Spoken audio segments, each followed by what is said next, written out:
Hachette Audio presents Sometimes You Win, Sometimes You Learn for Teens. How to Turn a Loss into a Win.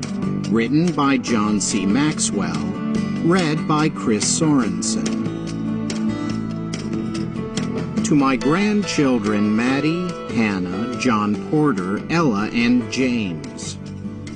For many years I've wanted to write a book especially for you as you enter your teen years, and I've finally done it. As you grow toward adulthood and experience mistakes, problems, and failures, remember that everyone loses. Get up more times than you get knocked down and try to learn from every loss. That's how you turn obstacles into opportunities. I love you, Papa. Acknowledgements. Thank you to Charlie Wetzel, my writer, Stephanie Wetzel, my social media manager and collaborator on this edition, and Linda Eggers, my executive assistant. Introduction. Have you ever felt like you weren't allowed to fail? Like your parents and teachers expected you to meet extremely high standards no matter what, even if it didn't seem possible? Or have you ever lost at something that you wanted to win? Felt stupid when you were wrong? Wished you could have a major do-over? And what happens when you do mess up? Do you feel hopeless, like you can never recover from the mistake? If your answer to any of these questions is yes, then this book is for you. If you're going to lose, and you are because everyone does, then why not put a positive spin on it? How do you do that? By learning from it. A loss isn't totally a loss if you learn something from it. Of course, that's not always easy to do. In a favorite Peanuts comic strip, Charlie Brown walks away from Lucy after a baseball game, head down, totally dejected. Another ball game lost. Good grief, Charlie moans. I get tired of losing. Everything I do, I lose. Look at it this way, Charlie Brown, Lucy replies. We learn more from losing than we do from winning. That makes me the smartest person in the world, replies Charlie. Lucy's advice makes a lot of sense, but not everyone learns from his losses. A loss doesn't turn into a lesson unless we work hard to make it so. Losing gives us a chance to learn something, but many people do not seize that opportunity. And when they don't, that's when losing hurts. It's hard to learn when we're feeling down because then we have to do things that aren't natural. It's hard to smile when we are not happy. It is difficult to respond with a good attitude when we're numb with defeat. How will we face others when we are humiliated? How do we get back up when we are continually knocked down? If you really want to become a learner, you need to change the way you look at your losses or mistakes and develop some important qualities that will help you respond to them. I hope this book will be of value to you, teaching you how to learn from your losses. Most of us need someone to help us figure out how to do that. I believe that by developing the qualities that follow and practicing them in your own life, you can learn to move forward from mistakes and use what you learn to grow and succeed. Humility, the spirit of learning. Reality, the foundation of learning. Responsibility, the first step of learning. Improvement, the focus of learning. Hope, the motivation of learning. Teachability, the pathway of learning. Adversity, the catalyst for learning. Problems, opportunities for learning. Bad experiences, the perspective for learning. Change, the price of learning, maturity, the value of learning. St. Ignatius Loyola, one of the world's greatest educators, once said that we learn only when we are ready to learn. Emmett Fox, noted 20th century spiritual leader, said that difficulties come to you at the right time to help you grow and move forward by overcoming them. The only real misfortune, he observed, the only real tragedy comes when we suffer without learning the lesson. If you're like most people, you've suffered some loss in your life. Are you ready to learn from it? I hope you'll join me in looking at how you can turn losses into opportunities, and how you can see failures from a different perspective. The ideas in this book can help you now and will continue to do so as you grow into young adulthood. Everybody messes up. You only need to learn how to move on from it. Chapter 1. When you're losing, everything hurts. My friend Robert Schuller once asked, "What would you attempt to do if you knew you wouldn't fail?" That's a great question, an inspiring question. When most people hear it, they start dreaming. They are motivated to reach for their goals and to risk more. I have a question that I think is just as important. What do you learn when you do fail? While people are usually ready to talk about their dreams, they are not as excited to answer a question about their shortcomings. Most people don't like to talk about their mistakes and failures. They don't want to look at their losses. They're embarrassed by them. And you've probably heard someone like your parents, when they mess up, say something corny like, "Sometimes you win, sometimes you lose." The message seems to be, hope to win, expect to lose, and live with the results either way. What's wrong with that? It's not how winners think. Successful people approach losing differently. They don't try to brush failure under the rug. They don't run away from their losses. Their attitude is never, sometimes you win, sometimes you lose. Instead, they think, sometimes you win, sometimes you learn. They understand that life's greatest lessons are gained from our losses, if we approach them the right way. This one really hurt. I've experienced many wins in life, but I've also had more than my share of losses. Some losses came through no fault of my own. However, many were of my own making, coming from bad choices and dumb mistakes. A classic one occurred a few years ago. At that time, I was working on my book, The 17 Indisputable Laws of Teamwork. About a month before everything was due, I was scheduled to go on a 2-week trip. What a great opportunity to finish writing the book, I thought. And it was.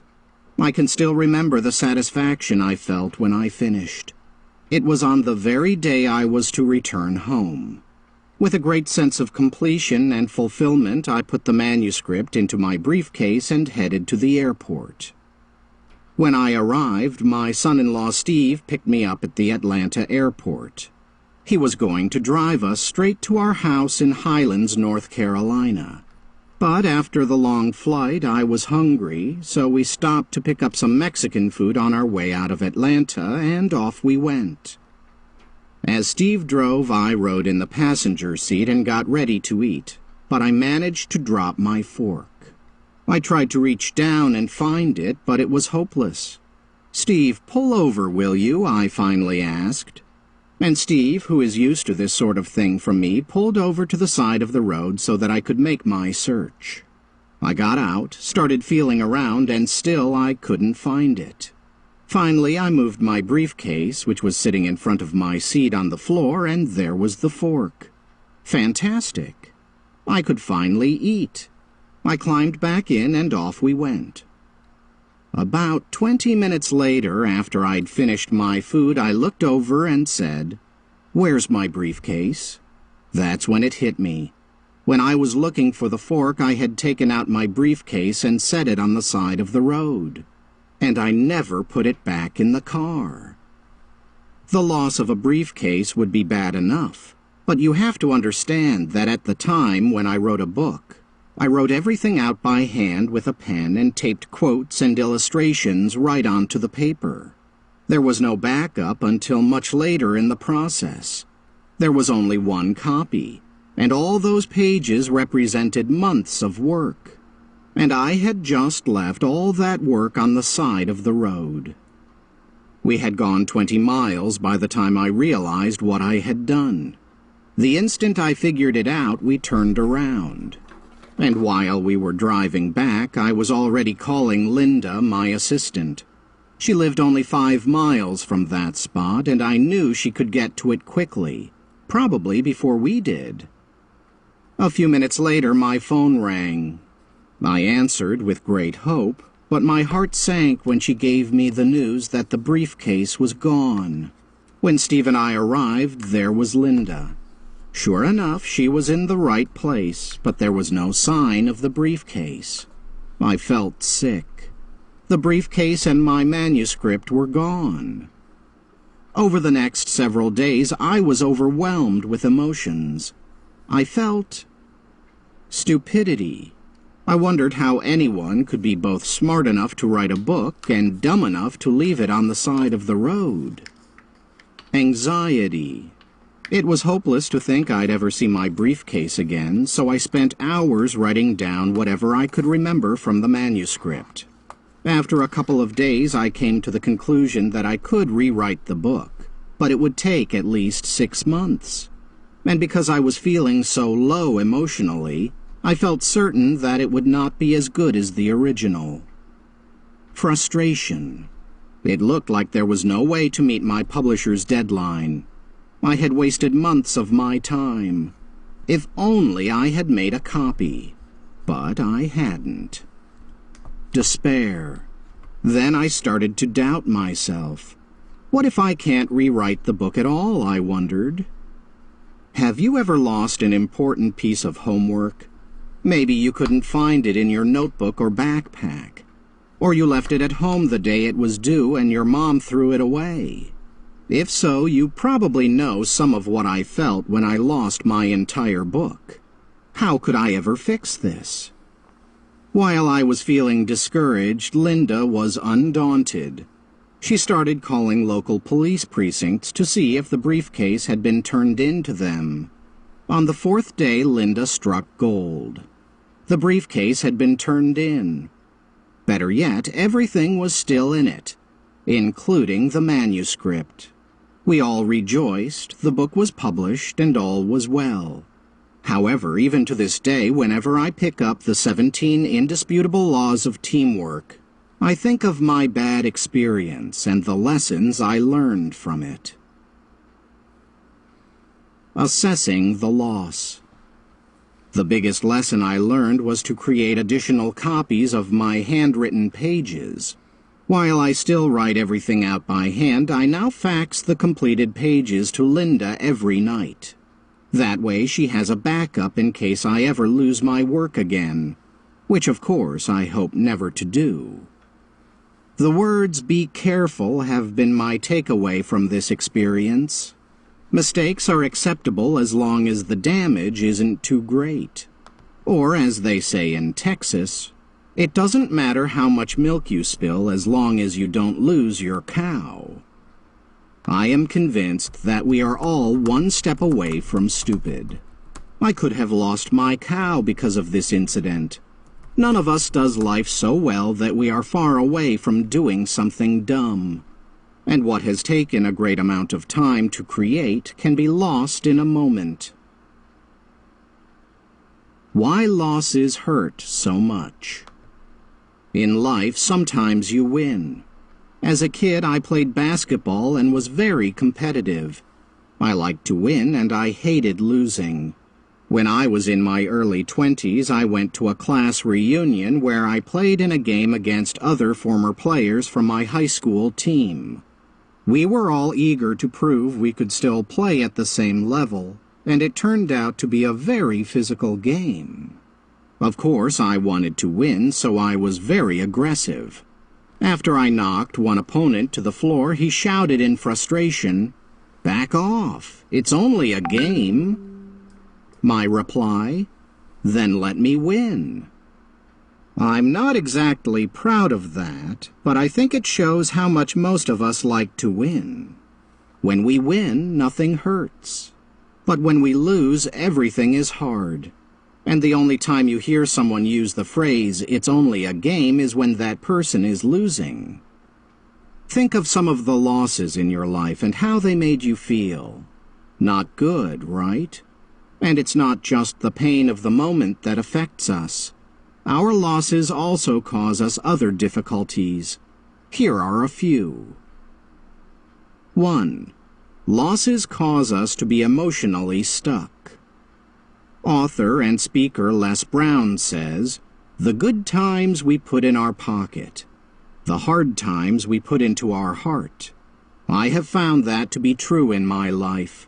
In my heart I still carry some of the bad times. I bet you do too. The negative experiences affect us more deeply than positive ones, and if you're like me, you may get emotionally stuck. Even after Linda found my briefcase, I kept asking myself how I could have been so stupid.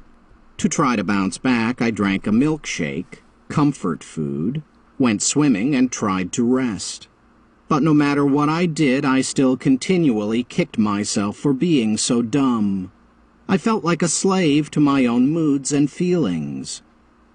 I usually process through mistakes and failures pretty quickly, but I didn't feel free to do that this time.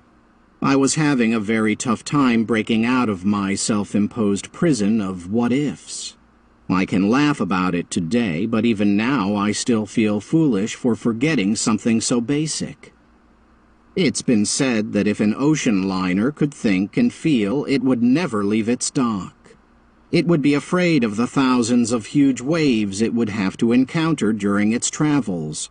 Anxiety and fear can really damage the human heart. So can losses. They can weaken, imprison, paralyze, discourage, and sicken us. To be successful, we need to find ways to get unstuck emotionally. Journal it. Have you ever kept a journal? I found that many very successful people do. I believe it's because writing in a journal can help you think through your reactions to the things that happen to you. By journaling what you think and feel, you're able to see a situation clearly and figure out what to do next. It allows you to get unstuck emotionally and move forward. I recommend you keep a journal while listening to this book. For your first journal entry, spend some time writing about your attitude on failure. Many people are really afraid of failure. How much do you fear it? When you do mess up, what feelings get stirred up? Anger? Sadness? Do you feel defeated? How hard is it for you to get unstuck and move forward? As you continue listening, you'll find more exercises like this one. I also encourage you to write down in your journal how you feel about what you're hearing. Doing so will help you to track your progress and growth as you go. 2. Losses cause us to be mentally defeated. Life is a series of losses. In childhood, you lose your favorite toys. You get older and lose days dedicated to play and exploration. You lose the privilege of being irresponsible and carefree. Later, you'll separate from the protection of your family as you leave the nest and take on adult responsibilities. Over the course of your adult life, you'll lose jobs and positions. Your self-esteem may take a beating. You may lose money. You'll miss opportunities. Friends and family may die or move on. All along, everyone's life is filled with loss. Some losses are great, some are small. And the losses we face affect how we think. Some people handle losing well while others don't. Too often losing can go to your head. It can defeat you, and you might have trouble coming up with solutions to your challenges. As the losses build up, they become more of a burden. You probably regret the losses of yesterday, and you fear the losses of tomorrow. But here's the thing. We want success, but we should train for losses. We need to expect mistakes, failures, and losses in life since each of us will face many of them. But we need to take them as they come, not allow them to build up. As printer William A. Ward said, "Man, like a bridge, was designed to carry the load of the moment, not the combined weight of a year all at once." 3. Losses create a gap between I should and I did. Winning creates a positive cycle in our lives. When we win, we gain confidence. The more confidence we have, the more freedom we'll feel to do what we need to do, even when it's hard. Moving from knowing to acting often brings success. However, losing can also create a cycle in our lives, a negative one. Losses, especially when they pile up, can lead to insecurity. When we are insecure, we doubt ourselves. Insecurity causes us to hesitate when making decisions. Even if we know what we should do, we are afraid to do it. When such a gap is created and isn't overcome, success becomes nearly impossible. As I think back on my losses and how they have affected me, I see that there have been times that they made me hesitate. I find that happens to others as well. Here are 11 traps that people tend to fall into when a loss affects their confidence. The mistake trap. I'm afraid of doing something wrong. Losses hold us back. The fatigue trap. I'm tired today. Losses wear us out. The comparison trap.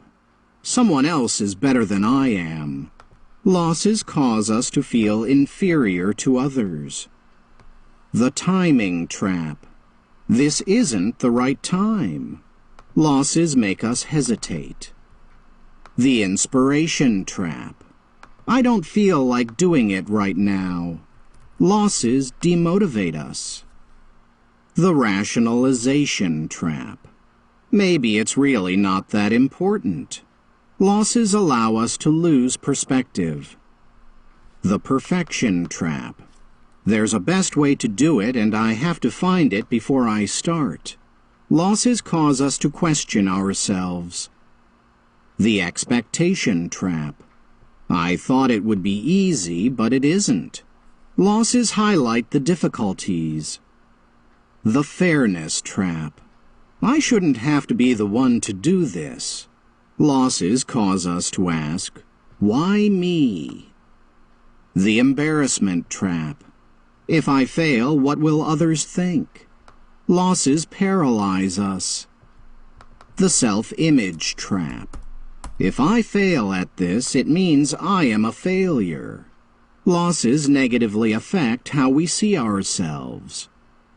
All of these traps are caused by losses, and all of them create the gap between knowing and doing. If we want to be successful, we need to bridge that gap. Which of the traps do you tend to fall into when a loss slows your momentum? What problems do they cause in your life? What would change if you could find a way not to fall into this trap? 4. The first loss often isn't the biggest loss. When we experience a loss, we have a choice. If we immediately respond to it in the right way, the loss becomes smaller to us. However, if we respond the wrong way or we don't respond at all, that loss becomes greater. And it often leads to other losses. As more losses come at us, they seem to become bigger and bigger, crashing over us like waves in a violent storm. As the number of losses goes up, our self-confidence goes down. How do you talk to yourself? Losing can make us compare ourselves to others, but this just makes matters worse, because we rarely do it evenly.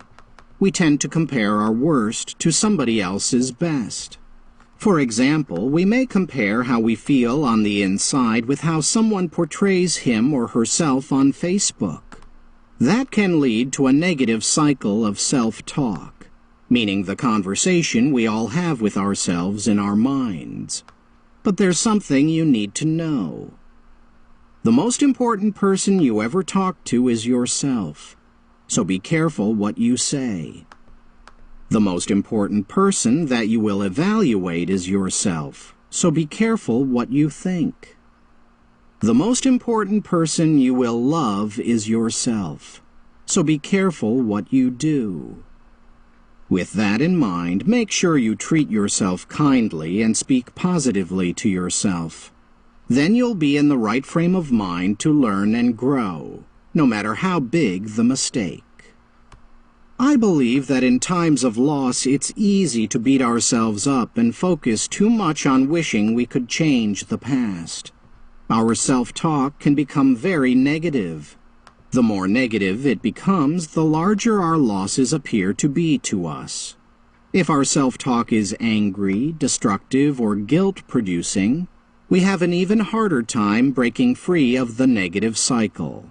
It can be hard, but we need to learn how to move on in a positive way. 5. Losses never leave us the same. The number or severity of your losses isn't as important as how you experience each of them individually. Yes, all losses hurt, and they make an impact on you, an impact that is rarely positive. Losses change you, but you must not allow them to control you. You can't let the fear of looking silly or getting something wrong paralyze you. You can't let the fear of negative consequences keep you from taking risks. How do you minimize the negative damage of terrible losses? First, by letting them go emotionally. In 1995, when Jerry Stackhouse was a rookie with the NBA's Philadelphia 76ers, he was asked about his take on life now that he was playing professional basketball. His answer: win and forget, lose and forget.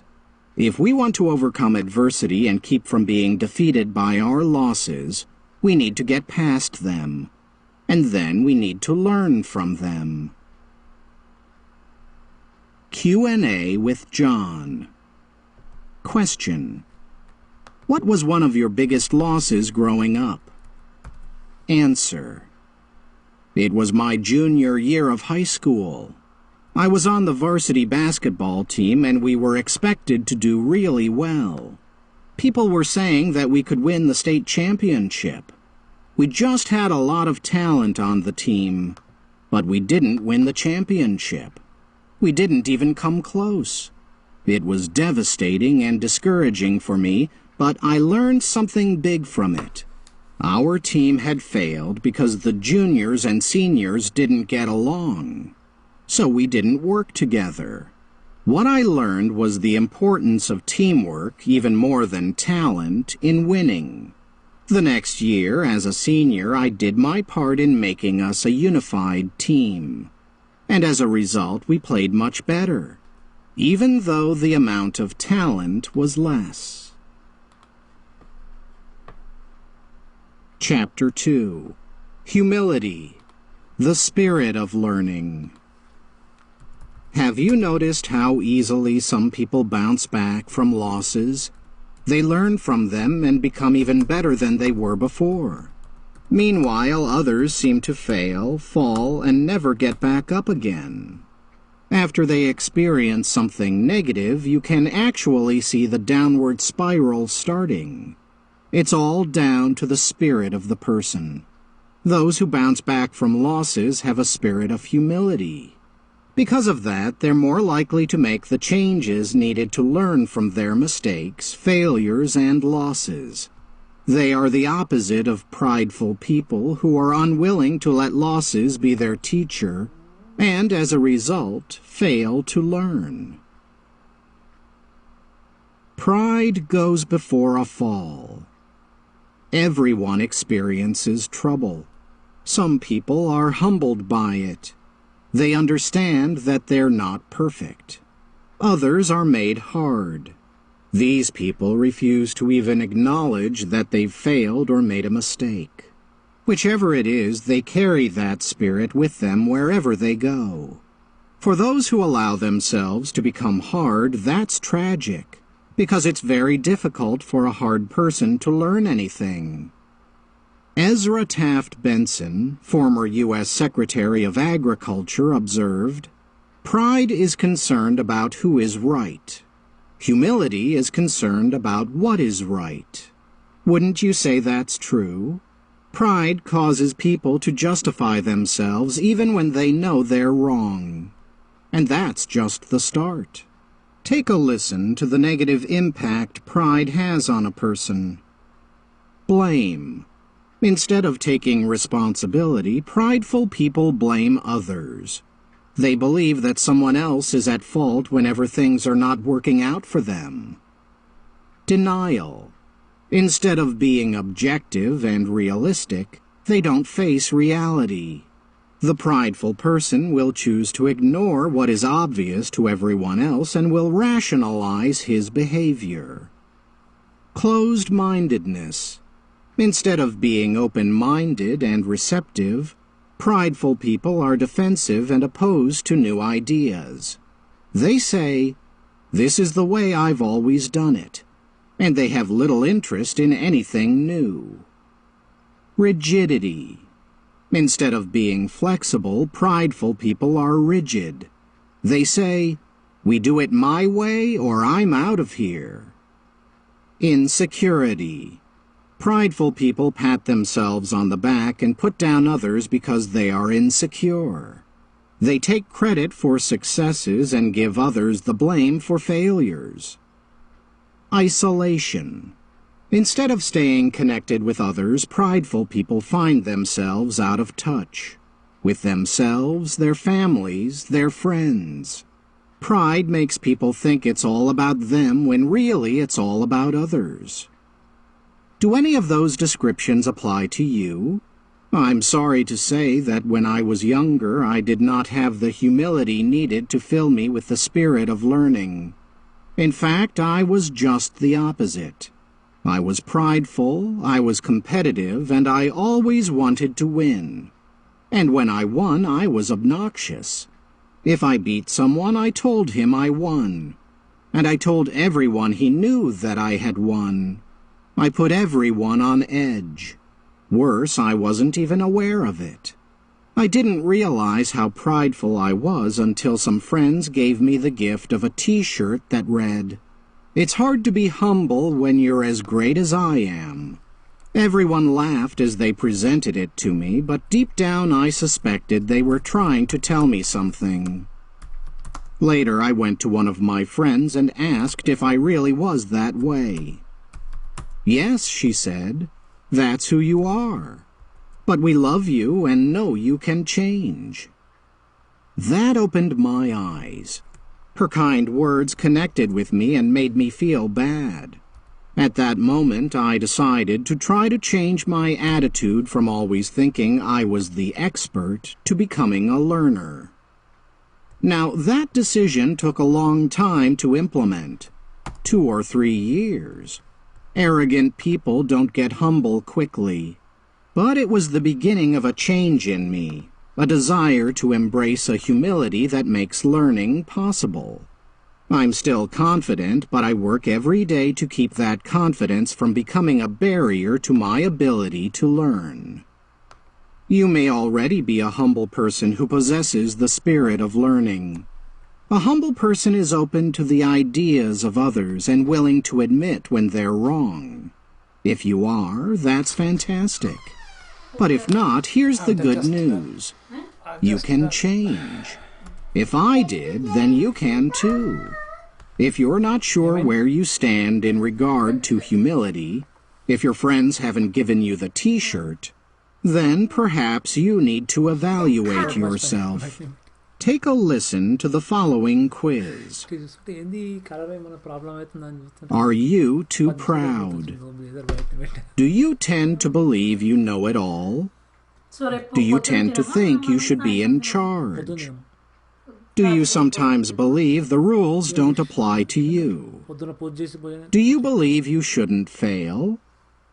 Do you tend to believe you get things done all by yourself? Do you believe you are better than others with less talent or status? Do you think you are as important as or more important than others in the group? If you answered yes to many of these questions, you may not have the spirit of learning. Please don't be discouraged. You can change. The good become the very best due to humility. People with a lot of talent often perform at a high level, but the greatest, the absolute best of the best, achieve the highest heights because they possess the spirit of humility.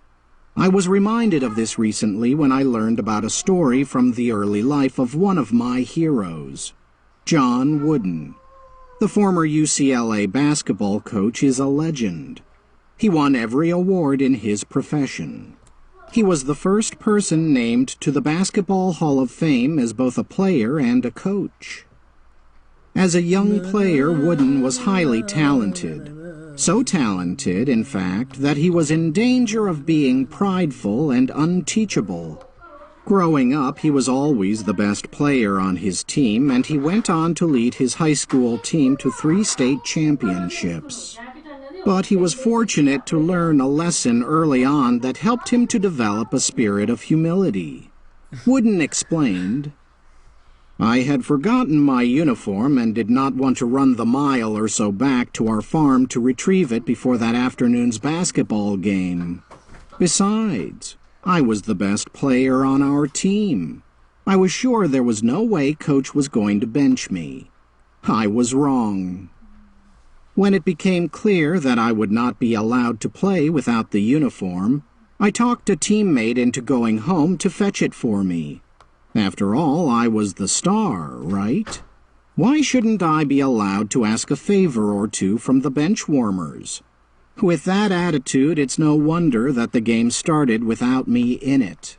When I tried to reason with Coach, pleading with him to let me play because it was clear we were outmatched with our new starting lineup, he told me very simply, 'Johnny, there are some things more important than winning.'" Some things more important than winning? Not many coaches could convince a 13-year-old boy to believe that. But as I sat miserably on the bench, watching my team fall farther and farther behind, I started to realize that maybe Coach Warrener was right. Maybe I did need to be taken down a notch or two. As I grew up and that experience stayed with me, I really came to appreciate its significance. The life lessons in responsibility and humility that I needed to learn trumped a hatch mark in the loss column of a grade school league record book. And at the start of the second half, Coach let me in the game. At the age of 13, Wooden had all of the qualities arrogant people possess. He thought he was better than others, that he didn't have to play under the same rules as everyone else, that the team couldn't do without him, that he was the team. Thankfully, he had a coach who believed there are things more important than winning, such as learning. And fortunately for Wooden, he learned the lesson early in life. I believe that's one of the key things that made him great. That lesson in humility influenced Wooden in his life and coaching, and made him a lifetime learner. How the right spirit helps you learn. John Wooden understood that sometimes you win, sometimes you learn, but only when you possess a humble spirit. Humility is the start for all people who learn from their wins and losses. It is a key to success at the highest level. What, you may be thinking? I disagree. I can name a dozen people who've achieved big things with arrogant attitudes. So can I. But what might they have achieved had they possessed the spirit of learning? Perhaps they would have been even greater. Humility opens the door to learning and to ever higher levels of achievement. Here's what it helps us do. 1. Gain a true perspective of ourselves and life. When we are focused too much on ourselves, we lose perspective. We can't see reality except in the ways that it affects us. Humility allows us to regain perspective and see the big picture. It makes us realize that while we may be in the picture, we are not the entire picture. Humility opens your eyes and broadens your view. Because you aren't focused on justifying yourself or looking good, you have better judgment. Where pride leads to closed-mindedness and always seeks to defend itself, humility allows open-mindedness. Journal it. Do you have an accurate perspective on yourself? Open your journal and write a description of yourself, your personality, positive character traits, and areas where you need to grow. Then ask someone who cares about you to share their description of you. Where do they match? Where do they differ? What can you learn from this other person's outside perspective? 2. Discover how to grow in the face of losses. When you are humble enough to have a clear and realistic view of yourself, your vision is usually also clear and realistic about your mistakes, failures, and other losses. That ability to see things objectively sets you up to learn and grow. How does a humble person learn from mistakes? By pausing and reflecting. I strongly believe that experience alone isn't the best teacher. Instead, evaluated experience is. Humble people are never afraid to admit they were wrong.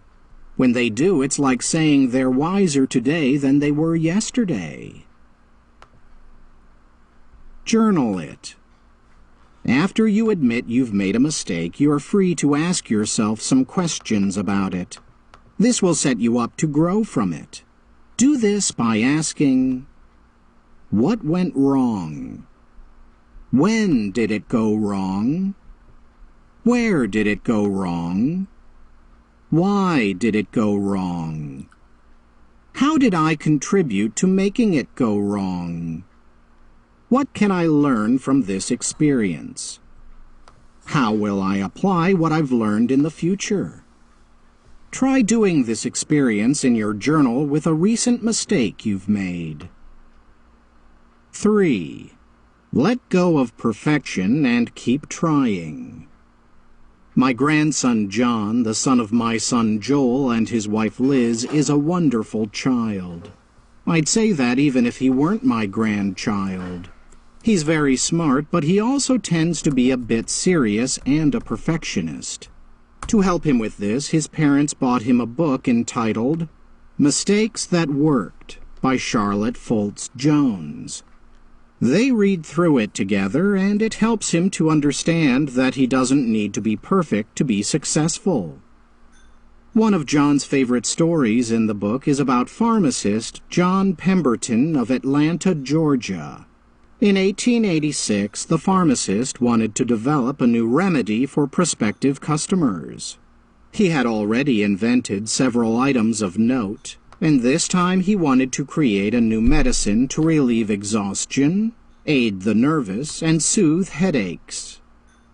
The story goes that Pemberton was happy with his product, a syrup made from coca leaf extract, the main ingredient in cocaine, that he mixed with water and served chilled. But then, according to the legend, a happy accident occurred. Pemberton's assistant accidentally mixed the concoction with soda water. The drink was transformed, and Pemberton decided not to sell it as a medicine, but instead as a fountain drink. He named it Coca-Cola. Today, Coca-Cola is the most popular soft drink in the world, and no longer contains coca leaf extract. According to the story, success came only after Pemberton admitted that his original vision for the drink was not as good as his assistant's creation. Novelist Mark Twain was once asked to name the greatest of all inventors. His reply? Accidents. His answer is clever, but it also reveals a great truth. When we're humble, we are open to seeing our mistakes as possibilities for growth and success. 4. Make the most out of our mistakes. That brings us to the final way that a humble spirit of learning helps us, by allowing us to make the most out of our mistakes and failures. When you're competing in the Olympics, there's not a lot of room for error. In events where the times of winners and losers are separated by a fraction of a second, any mistake can cost you the gold. That's what 18-year-old slalom skier Michaela Schifrin knew going into the 2014 Winter Olympics. At 18, Michaela was already a veteran competitor in the slalom. Racing since she was very young, she'd already competed at the World Cup level and was the reigning world champion. But this was her first Olympics, and she wanted to win. So when she made a big mistake on her second run, she knew she might have just blown her chance. So did her coach, Roland Pfeiffer. "I thought it was over," he said. "That was brutal. I can't describe how it felt. It's over." In slalom ski racing, competitors travel at high speed down a steep hill covered with moguls or mounds of snow. The goal is to zigzag over the moguls and between poles known as gates as fast as you can, without veering off the course to either side. Skiers have discovered that the fastest way to do that is to always keep your skis in contact with the surface of the snow. Not easy when you're flying down a bumpy slope. But whenever a ski leaves the snow, you lose some speed and your time increases. Plus, you're more likely to lose your balance and veer off course. So, on that February evening under the floodlights in Sochi, when Michaela hit a mogul hard and her outside ski flew crazily off the snow, everyone thought she'd lost her opportunity for a gold medal. But for Michaela, there was still an outside chance. Why? Because she'd made this same mistake before.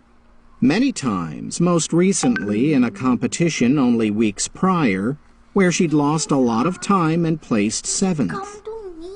For most people, making the same mistake would lead to the same outcome. But Michaela Schifrin is not most people.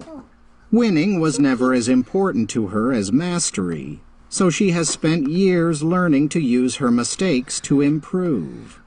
Instead of letting this mistake lead to defeat, she drew from previous lessons learned and used the mistake to win. She didn't panic.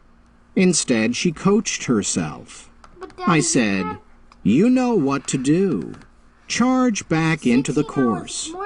And speeding through the remaining gates, Michaela reached the end of the course 0.53 seconds faster than the second-place competitor, taking home the gold. By learning from her mistakes, with a spirit of humility and a focus on getting better, Michaela Schifrin achieved her goal of a gold medal in the Olympics. What goals could you achieve if you follow her lead? Think about famous people whom you admire for their humility. What do they do to demonstrate it? Which of their traits would you most like to have yourself? Chapter 3. Reality, the foundation of learning. Charlene Schiff was born into a comfortable, loving family in the small town of Chorochów, Poland. She had a good childhood. Her father was a philosophy professor at a nearby university, who loved her and was patient with her even when she did wrong. Once, when her mother was working to paint some rooms in their house, Charlene grabbed the paintbrush and painted the family's piano. Her father didn't yell at her. He did discipline her, but he also took into consideration that she immediately felt bad about what she'd done. And he used the incident to teach her how important it was not to destroy other people's property. Charlene's mother was a teacher, but she gave up her teaching career to raise Charlene and her older sister, Tia.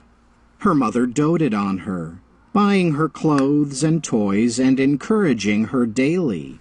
She had a wonderful life.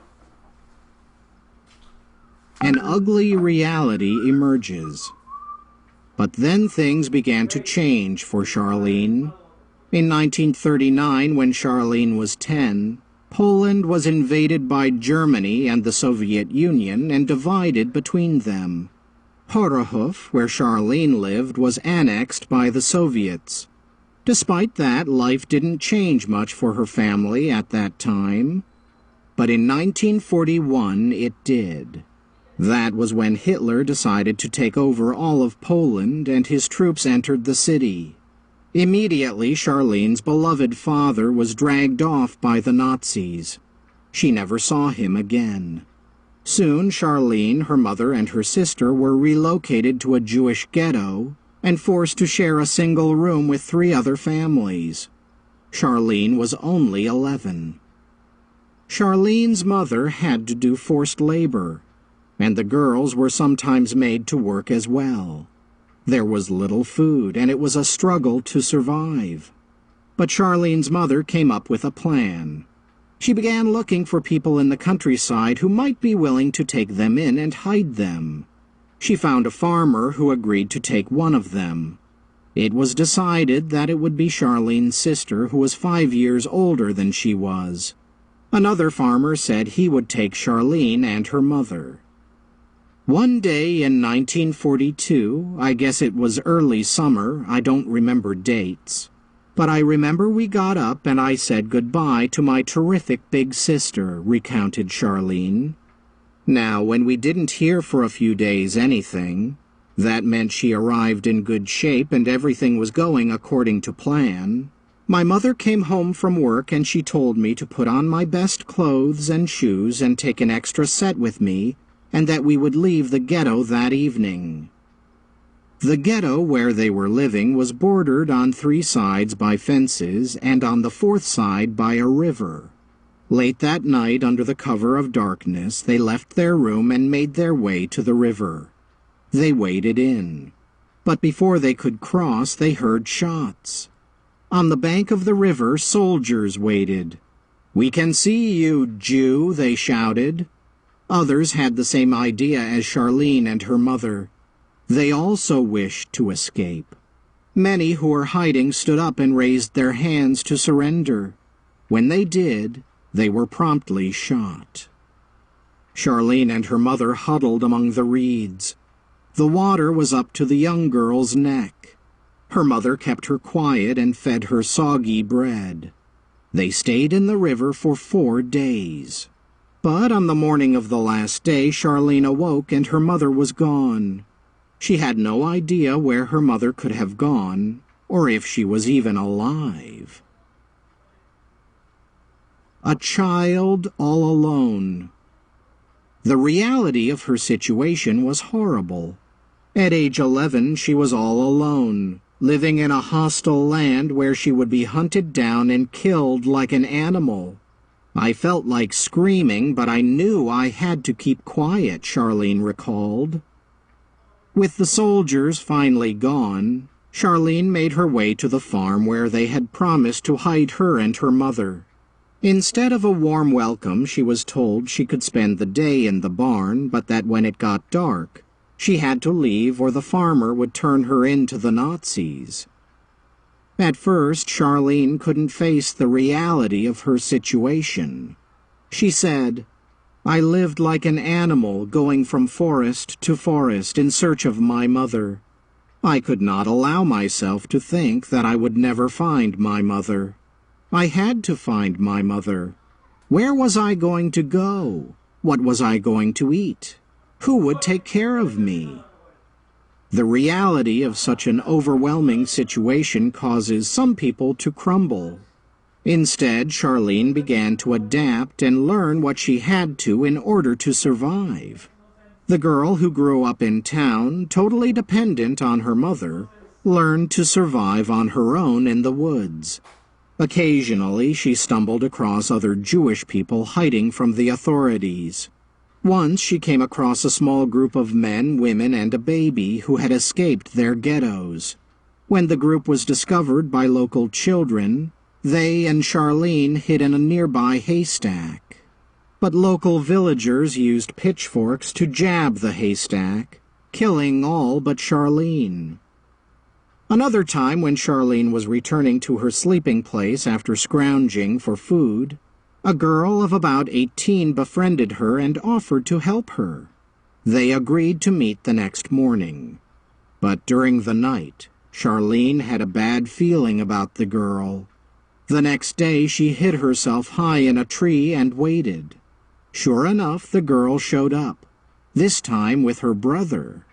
As Charlene listened, she learned that the two had planned to rob her and turn her over to the authorities for a reward. Charlene did experience a few moments of kindness during those years. Once she was discovered sleeping in a barn by a hired farm girl who brought her food and clothing. It took a long time to sink in, Charlene remembered. I had finally been treated like a human being, with kindness and generosity. I had forgotten how that felt. The girl fed Charlene for almost 2 weeks. But then one day 2 policemen arrived at the farm and shot the farm girl, whom they said was Jewish. I spent 2 years in the woods alone, recounted Charlene. I slept during the day in a little grave I'd dug, and at night I would crawl out and search for something, anything, to eat. I became very ill. In 1944, Charlene was discovered by Soviet troops who literally stepped on her as she lay in her hiding place. They took her to a hospital where she was slowly nursed back to health. Her goal was to make it to the United States, where other family members had gone before the war. Finally, in 1948, she made the journey there. She had lost her father, mother, and sister, but she had survived. Build on a good foundation. If we want to succeed in life and to learn from our losses, we must be able to face reality and use it to create a foundation for growth. That can be very difficult. People who face horrific experiences, as Charlene Schiff did, can be crushed by them. But even losses less catastrophic than hers can tempt us to avoid reality. We may blame other people for our circumstances. We may rationalize or make excuses. As much as an escape from reality may give us temporary relief from our problems, the truth is, it's easier to go from failure to success than it is from excuses to success. When we lose sight of reality, we quickly lose our way. We cannot create positive change in our lives if we are confused about what's really happening. You can't improve yourself if you're kidding yourself.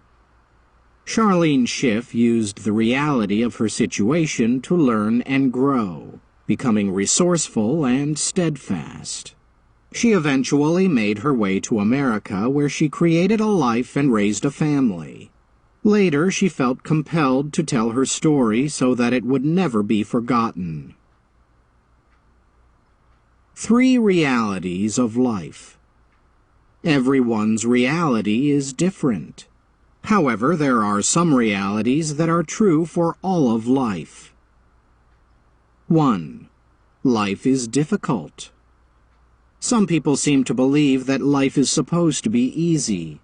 This is particularly a problem in America today. We expect a smooth, easy road to success. We expect our lives to be hassle-free. We expect to get the prize without having to pay the price. That is not reality. Life is hard. There is no quick and easy way. Nothing worth having in life comes without effort. If we don't understand and accept the truth that life is difficult, then we set ourselves up for failure and we won't learn. 2. Life is difficult for everyone.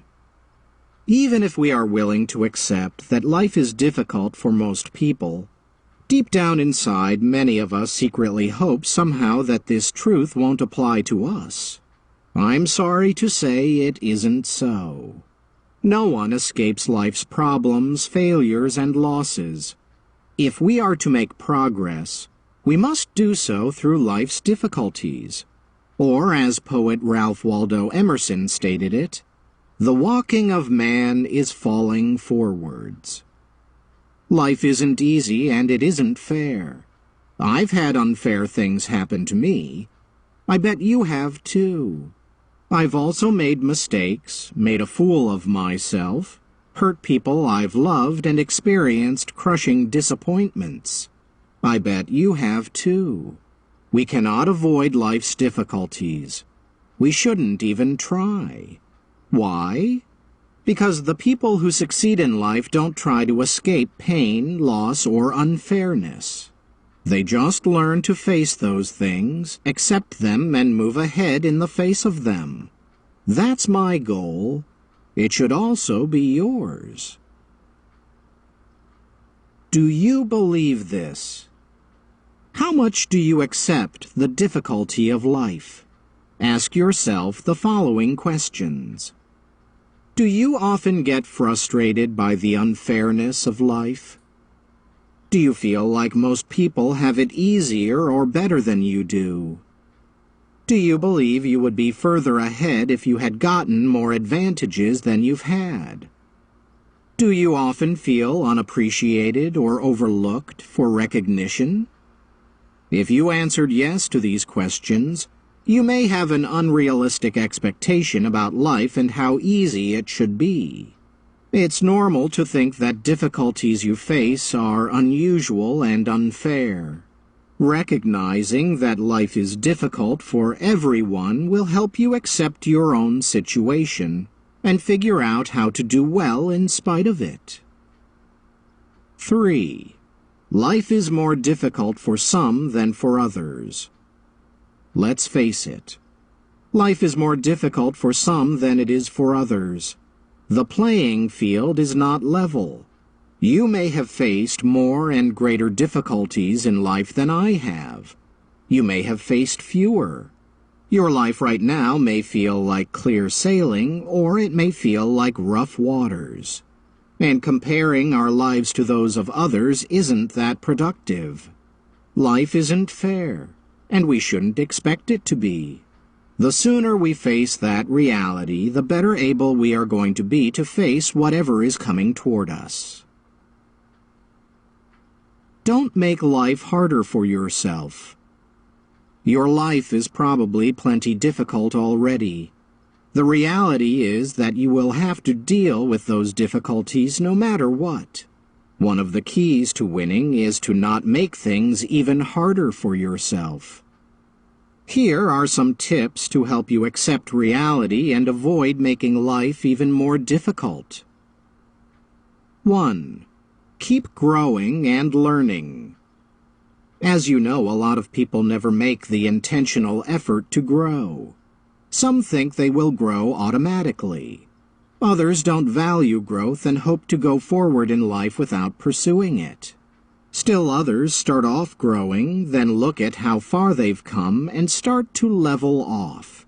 It's been said that the greatest enemy of tomorrow's success is today's success. We have to keep moving forward, or else we start moving backward. 2. Think, think, think. People who get ahead think differently from those who don't.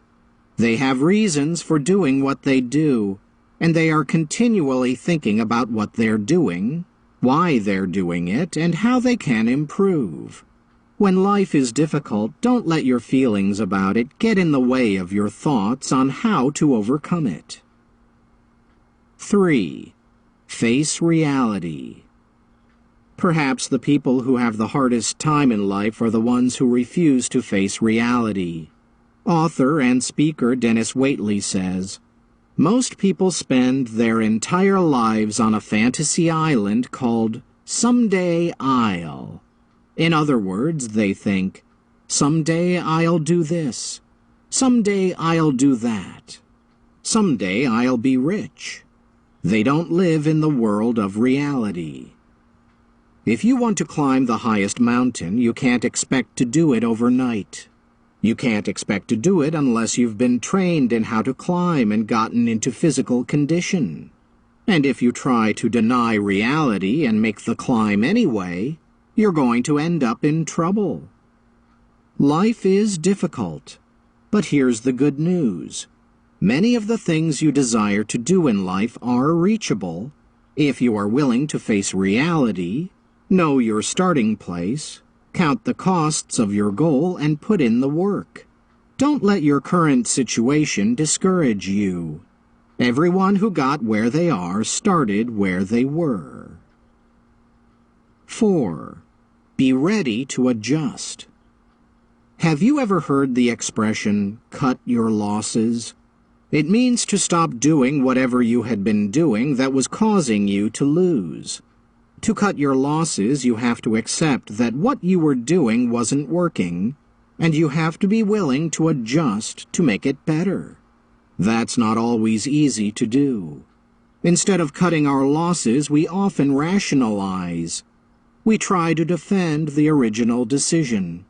We wait to see if it will change and prove us right. But the best thing to do is to face up to a problem and either fix it with a new approach or bail out. While it's true that acceptance of a problem does not make it go away, acknowledging the reality of a situation will allow you to adjust to any difficulties you might encounter, and that perspective greatly increases your odds of success. 5. Take the best action. People who respond correctly to adversity understand that their response to a challenge is what matters. They accept the reality of their situation and then react accordingly. I didn't find that to be easy at first. My natural optimism tends to make me want to ignore a crisis and hope it will go away on its own. That doesn't work. Wishing isn't solving. Denying a problem only makes it worse. So does getting angry and yelling or taking it out on loved ones. I had to learn to say to myself, "This is the way it is. I have a problem. If I want to solve it, I need to take action. What is the best solution?" When you have a challenge, you can turn your lemons into lemonade, or you can let them sour your whole life. It's your choice. What can you do today? Open your journal and make a list of all the major challenges you face in life, such as your family situation or a struggle with a subject in school. Next to each challenge, write down a mental or an emotional adjustment you need to make to face it. Then list one action that you can take today to move toward a win in that area. Chapter 4. Responsibility, the first step of learning. Robert Downey Jr. knows a thing or two about mistakes. Today, the star of Iron Man, The Avengers, and Sherlock Holmes is riding a wave of success. He's rich, he's famous, and the movies he's starred in have earned billions at the box office. But just over a decade ago, he was on a much different journey. In the 1980s and 90s, Downey showed so much promise that he was described as the best actor of his generation. But behind the scenes, his life was a mess. From the time he was around 9 years old, Robert Downey Jr. was a drug addict. And even as he succeeded on screen, his real-world life was in chaos. Starting in 1996, Downey's addiction started getting him in trouble with the law. For most of us, being arrested once would get our attention. But even after multiple arrests, multiple trips to rehab, multiple court appearances, and 12 months in prison, Downey stayed on the same destructive path. It looked as if he was going to squander his talent. Finally, around 2002, after losing yet another major acting job and becoming uninsurable in the film world, he made a decision. He took responsibility for himself. I just happened to be in a situation the very last time, and I said, "You know what? I don't think I can continue doing this," he told Oprah Winfrey in an interview in 2004. "And I reached out for help and I ran with it, you know?" Today, Robert Downey Jr. lives a much different life. He takes responsibility for his actions every day. He stays busy with work. And he practices Wing Chun, a martial art that he credits with developing discipline in every area of his life. He has also surrounded himself with people who will help him and hold him accountable. When asked about his past, he doesn't deny or minimize it. To me, here's the only thing. You take responsibility, whether you're outraged by the results or not, that you in some way participate in and create what you're experiencing, he said. I don't pretend it didn't happen. We tend to think of responsibility as something given to us by someone who is in a position of authority, such as a parent or a teacher, and that is often the case. But responsibility is also something we must be willing to take. And after more than 40 years leading and mentoring people, I have come to the conclusion that responsibility is the most important ability that a person can possess. Nothing happens to advance our potential until we step up and say, "I am responsible." If you don't take responsibility, you give up control of your life. Every time you fail, you have a choice. To take responsibility and do things that lead to future success, or to avoid the temporary pain of responsibility and make excuses. If we respond right to failure by taking responsibility, we can look at our failure and learn from it. As a result, we won't be as prone to making the same mistake again. However, if we bail out on our responsibility, if we don't examine our failures, we don't learn from them. As a result, we often experience the same failures and losses over and over again. Journal it. Some things that happen to us are completely out of our control, but a lot of times we share at least a tiny bit of the responsibility, and we can make a difference in the outcome. In your journal, list things that have happened to you and that you feel were someone else's fault. Look carefully at each and see if there was something you could have done to affect the result. Taking responsibility for your part in any situation demonstrates maturity and prepares you for a life of self-sufficiency. What happens when we don't take responsibility? People avoid responsibility all the time, especially when they fail or make mistakes. They just don't want to face up to those things. If we do that long enough, a pattern begins to emerge in our lives. 1. We begin to feel sorry for ourselves. Most of us have allowed ourselves to feel this way at one time or another. Nowadays, that sentiment is way too common. But feeling sorry for yourself never allows you to move on and overcome the problem. Feeling sorry for yourself will cause you to focus on what you cannot do instead of what you can do. It is a recipe for continued failure. 2. We think life should work differently than it does. Life doesn't always work the way we'd like it to. If we had our way, it would be easier. It would be fair. It would be more fun. There'd be no pain and suffering. We would have to work only if we felt like it, and we would never die. But that isn't how life works. Life isn't easy. It's not fair. We do experience pain. We can get stuck asking why, but seeking an answer to that question rarely helps. We may never know why unfair things happen. If we focus on the why instead of pushing through the event, we can't make any real progress in our lives. 3. We start blame-storming. Another pattern that people fall into when they don't take responsibility is what I call blame-storming. That's the creative process used for finding an appropriate scapegoat. Any form of blame-storming may be handy in the moment, but it's not helpful in the long run. You can't grow and learn if your focus is on finding someone else to blame instead of looking at your own shortcomings. 4. We give up control. Who is responsible for what happens in your life? Do you believe that your parents are always in control? Do you feel as though your teachers or coaches need to tell you what to do? Or do you take personal responsibility? Psychologists say that some people possess an internal locus of control. This is where they rely on themselves for the gains and losses in their lives.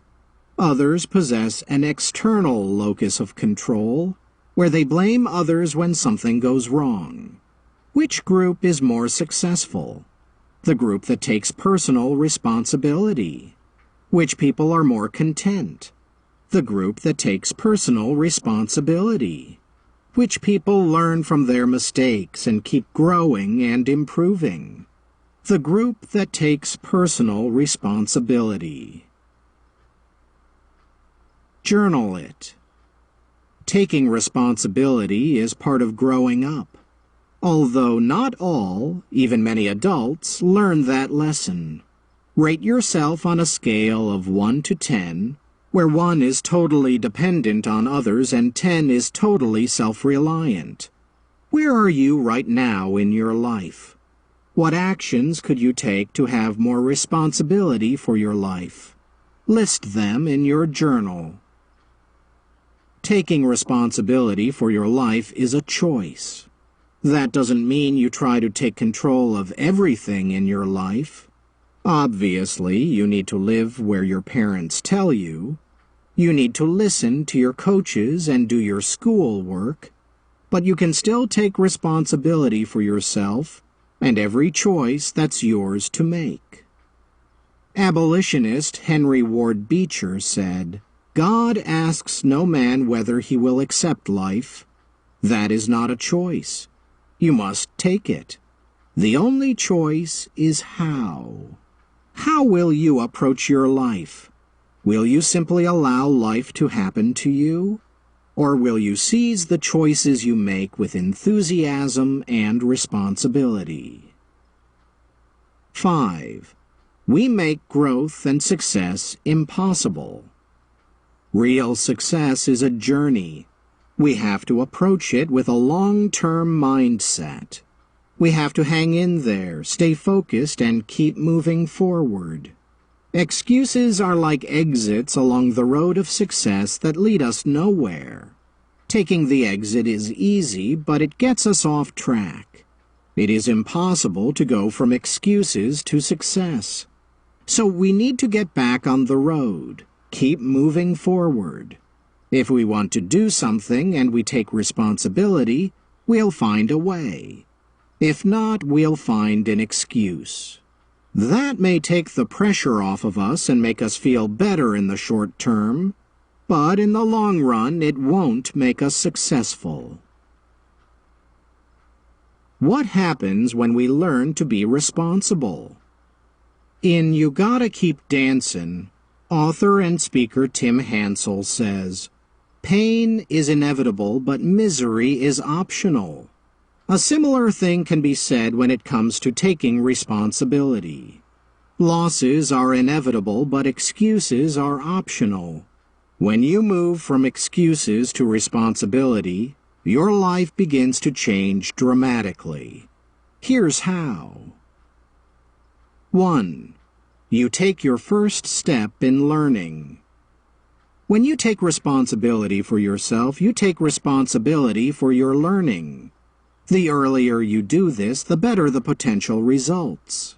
If you take responsibility when you're young, you have a better chance of gaining wisdom as you get older. Starting at your age gives you a huge head start. It's important, though, to take responsibility only for the things in your life that you can control. You may be tempted to take responsibility for your friends' choices, but those are outside of your control. The only person who can be responsible for your friend's choice is your friend. Likewise, you aren't responsible for the grades your teachers give you. You're responsible only for the work you did to earn them. Trying to take responsibility for things that are out of your control will only cause you to lose focus, waste energy, and feel discouraged. If you can find the right balance where you take responsibility for the things you can control and let go of the things you cannot, you will speed up your learning process. 2. You see things in the right perspective. Taking responsibility for yourself does not mean taking yourself too seriously. It also doesn't mean trying or expecting to be perfect. The best learners are people who don't see their losses and failures as permanent. They see them as temporary. 3. You stop making the same mistakes. What's the major difference between people who succeed and people who don't? It's not failing. Both groups fail. However, the ones who take responsibility for themselves learn from their failures and do not repeat them. If you think about it, how did you learn to walk when you were a baby? You tried something that didn't work and fell down. Then you tried something else that didn't work and fell down. You probably tried hundreds of approaches, maybe thousands, all of which taught you what didn't work when it came to walking. And finally, you tried something that did work. That's the way you learn to walk, eat, talk, ride a bike, throw a ball, and all the other basic tasks of growing up. Why would you think you'll ever get to a place where you can learn without failing and making mistakes? If you want to learn more, you need to try more things. But you also need to pay attention to what's not working and make adjustments accordingly. 4. You grow stronger. Eleanor Roosevelt observed, "You gain strength, courage, and confidence by every experience in which you really stop to look fear in the face. You are able to say to yourself, 'I lived through this horror. I can take the next thing that comes along.' You must do the thing you think you cannot do." Every time that you take responsibility, face your fear, and move forward despite experiencing losses, failures, mistakes, and disappointments, you become stronger. And if you keep doing the things you ought to do when you ought to do them, the day will come when you will get to do the things you want to do when you want to do them. This ability comes only if you take responsibility for becoming the person God created you to be, not someone else. Right now, you're surrounded by friends and peers, and you may feel it's easier to follow the crowd. But remember that you always have to ask yourself, am I being myself? Am I taking responsibility in this moment? If the answer is no, then it's time for a change. If the answer is yes, then you are becoming stronger day by day. 5. Your words and your behavior match. The ultimate step in taking responsibility is making sure our actions line up with our words. That's what author and consultant Frances Cole Jones describes in her book, The Wow Factor. She writes, "In the Marines, riggers, the people who pack, that is, reassemble after use, parachutes for other Marines, have to make at least one jump a month. Who packed their chute? They do.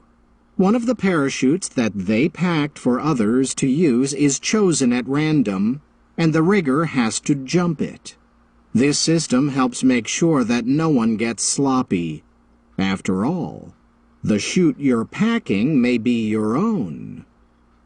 The Roman army used a similar technique to make sure bridges and aqueducts were safe. The person who designed the arches had to stand under each arch while the scaffolding was being removed. Are you performing every task with the concentration and commitment that you might if a life depended on it? It may sound like overkill when Jones asks if you are taking responsibility for the tasks you perform as if your life depends on it, but it's not really extreme. Why? Because our lives do depend on what we do. The life we have is the only life we get here on Earth, and it's not a dress rehearsal. Every minute we waste is gone forever. We can either choose to take responsibility for what we do with it, or make excuses. Journal it. Write in your journal a list of times when your words and behaviors matched, like when you made a promise to a friend and followed through. Celebrate that you demonstrated responsibility in those situations. Then list situations where you might not have followed through on what you said, such as committing to a task and then not doing it. See which area you fall into more often. What adjustments do you need to make if your actions and words are more frequently inconsistent? I hope, like me, you are choosing to face reality and take responsibility. If you do that, then you will be ready to dig in and focus on improvement, which is the subject of the next chapter. Chapter 5. Improvement, the focus of learning. When Gabrielle Douglas stood on the Olympic podium in London, England in August 2012, she wasn't thinking about how she was the first African American to win the all-around gold medal in gymnastics. She wasn't thinking about her amazing near-perfect performance that won her the gold. Instead, she was thinking about all the choices she had made in order to improve in the sport, and how in that moment they were all suddenly worth it. Gabby Douglas showed her talent for gymnastics at a young age. At only 4, she taught herself to do one-handed cartwheels. Her sister Ariel noticed and encouraged their mom to sign her up for formal instruction. While training in her hometown of Virginia Beach, Virginia, Gabby advanced quickly. But she sometimes lacked focus and her nerves often got to her in competition.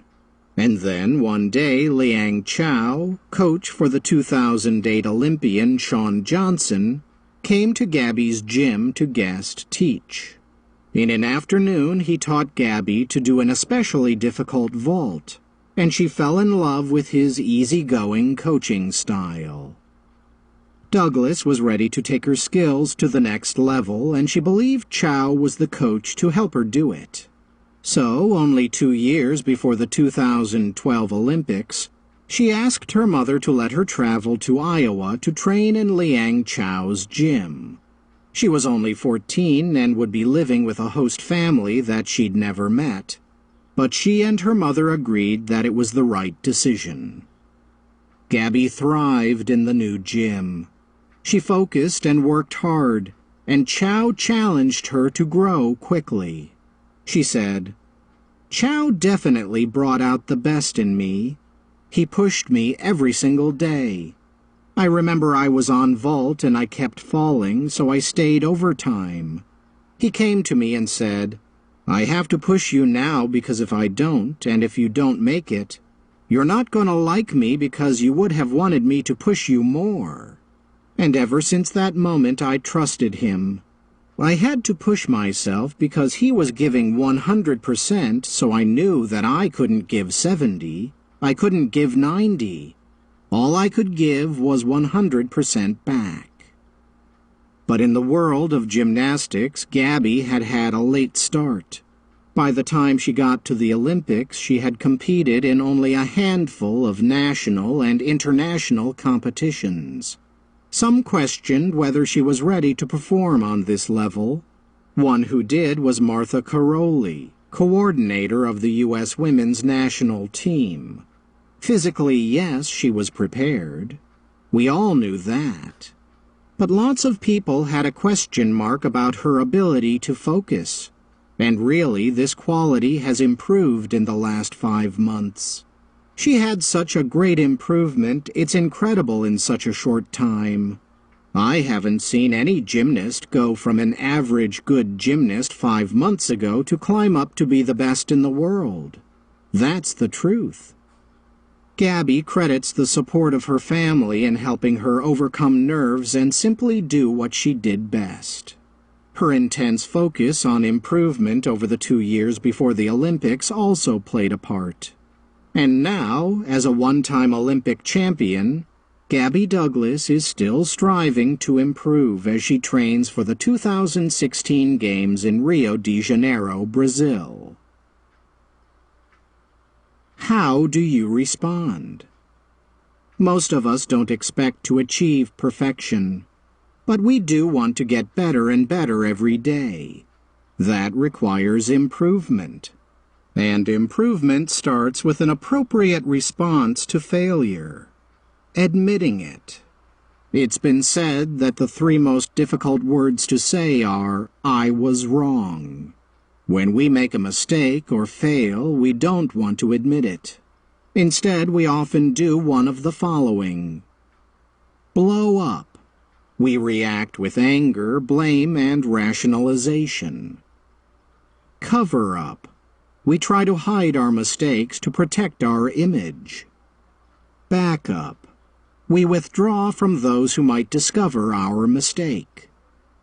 Give up. We throw up our hands and quit. We all make mistakes or fail.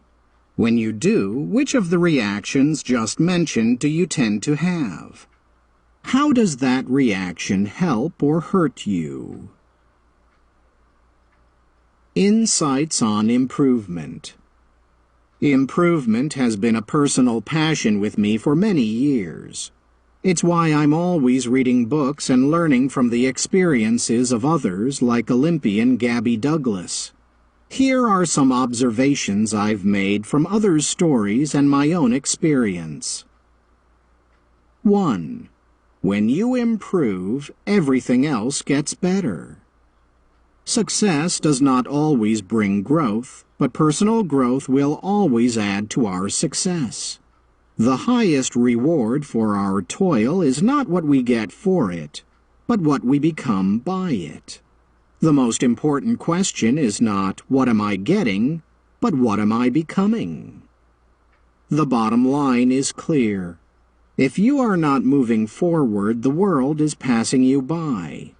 If you want to improve your life, your family, your work, your economic situation, your influence, or anything else, you need to first improve yourself. 2. To improve, you have to leave your comfort zone. Novelist Fyodor Dostoevsky observed, "Taking a new step, uttering a new word is what people fear most. Instead, people should most fear the opposite, not taking the step." Why?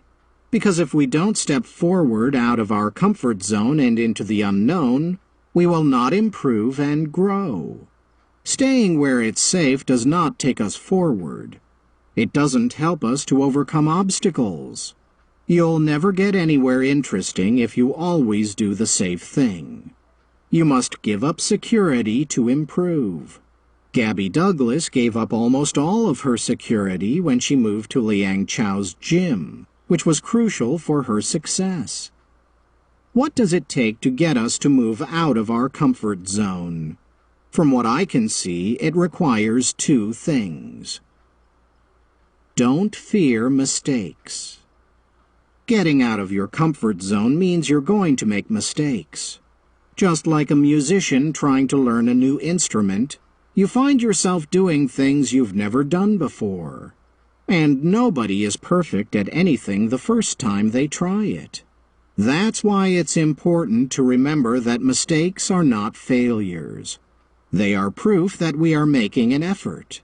When we understand that, we can more easily move out of our comfort zone, try something new, and improve. Don't let feelings control you. Legendary Baltimore Orioles shortstop Cal Ripken Jr. played in more consecutive baseball games than any other player. 2,632 games.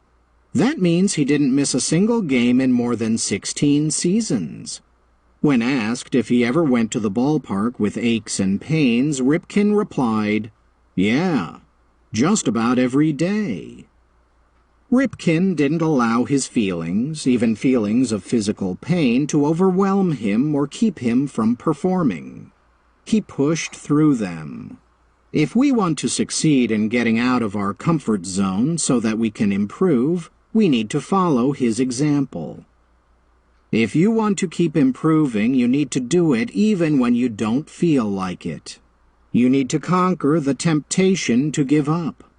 Not being controlled by your feelings means that you can face your fears, get out of your comfort zone, and try new things. That is an important part of improvement. 3. Don't settle for a quick fix. A lot of people are looking for quick fixes because they want the reward without the work. You probably know someone who wants to get into a great college but doesn't want to study. Or maybe they believe they deserve the lead in the school play even though they've never acted before. Have you ever heard of destination disease? It's the belief that all we need to do is arrive at some goal and we never have to struggle again. The problem is that life doesn't work that way. If you finish high school with a great GPA, you still have to work once you're in college. Once you turn 18, you're a legal adult, but that doesn't mean you can stop learning. Destination disease makes people think they can quit improving at some point, and that makes them search for the quick fix. Improvement doesn't come to people who focus on quick fixes. It comes to the slow but steady people who keep working at getting better. If you have a quick fix mindset, then you need to shift it to continuous improvement. That means doing two things. Understand that improvement is a never-ending battle. I believe all of us can identify with the poet Carl Sandburg, who said, "There is an eagle in me that wants to soar, and there is a hippopotamus in me that wants to wallow in the mud." The key to success is following the impulse to soar more than the desire to wallow. And that is a never-ending struggle. At least it has been for me. If you are just beginning your improvement journey, don't be discouraged if you're finding it difficult. Your starting point doesn't matter. What matters is where you end up. And you get there by continuing to fight the improvement battle. Understand that improvement is a result of small steps. People today are looking for a secret to success. Look around. Most people want a magic bullet, an easy answer, a single thing that will give them fortune or fame. Success generally doesn't work that way. Instead, it comes through small, simple steps in the right direction. That's pretty boring, isn't it? It may not be exciting, but it's true. Small differences over time create a big difference. Improvement happens in inches, not giant leaps. When I was young, I would see a successful person and say to myself, I will never be able to achieve that, and I would get discouraged. Why? Because I saw the giant gap between that person and me. The difference between where I was and where that person was seemed impossible to overcome. Have you ever felt that way? Do you look at students who are ahead of you in a subject and think you could never be like them? If you like to draw or paint, do you look at the great masters and get discouraged because they're so much better than you? What we all need to realize is that the way those people got where they ended up was through small steps. Small victories, little sacrifices, simple choices to work hard in the moment. We may only see the results, but the steps were taken, even if they're hidden. 4. Commit to daily improvement. Fairly early in my personal growth journey, I heard something from Earl Nightingale, a great speaker and author, that changed my life. He said, if you study a subject every day for 1 hour a day, 5 days a week, in 5 years you will become an expert in that area. Can you imagine? Think of the areas where we all could become experts. 5 years may feel like a long time, but they're going to go by no matter what you do. Wouldn't it be great if you could be an expert in something by then? Some things simply have to be done every day. You know the old saying, an apple a day keeps the doctor away? Well, eating 7 apples all at once isn't going to give you the same benefit. If you want to improve, you need to make growth a habit. A habit is something you do continually, not once in a while. Feelings of excitement may get you going, but the positive habits you develop and practice consistently are what keep you improving. As I have worked to improve every day, 2 words have helped me to stay on track. Intention. Every morning as I start my day, I intend to learn something that day. This makes me look every day for things that will help me improve. Contemplation. Time alone to think is so important for self-improvement. When you spend time thinking about your experiences, it helps you see bad experiences in a different light. You can actually evaluate losses and learn from them. Contemplation time by yourself also allows you to do positive self-talk, where you tell yourself what's good about your situation. During your conversations with yourself, you can beat yourself up and make yourself feel really small, or you can learn and build yourself up so that you become better. Journal it. Do you spend time alone just thinking? Nowadays, most people fill their alone time with the internet or their phones. I encourage you to put your phone down and spend time thinking. And if you're not sure what to think about, ask yourself the questions that I ask myself at the end of every day. What did I learn today? What spoke both to my heart and my head? How did I grow today? What touched my heart and affected my actions? What will I do differently? What small steps can I take to improve? Ask yourself these questions every day and record your answers in your journal to track your growth over time. One thing you shouldn't do during your thinking time is compare yourself to others. When you want to truly improve, it's about being better than you used to be, not better than some other person. Intention and contemplation will help you do that. Make improvement intentional. Improvement is within the reach of anyone, no matter how old or young, educated or ignorant, rich or poor. To start improving today, do these 3 things. 1. Decide you are worth improving. Author Dennis Waitley has a wonderful definition for personal development. Personal development, he says, is the belief that you are worth the effort, time, and energy needed to develop yourself. It gives you permission to invest in yourself so you can develop your own potential. Your dreams are worth investing in. You don't need anyone's dreams but your own. And you don't need to become anyone other than yourself at your best. The great philosopher Thomas Carlyle once wrote, "Let each become all that he was created capable of being." I can't think of a better definition of success. In life, you'll face challenges every day. You can consider yourself a success when you reach for the highest that's within you, when you give the best that you have. Life doesn't require you to always come out on top.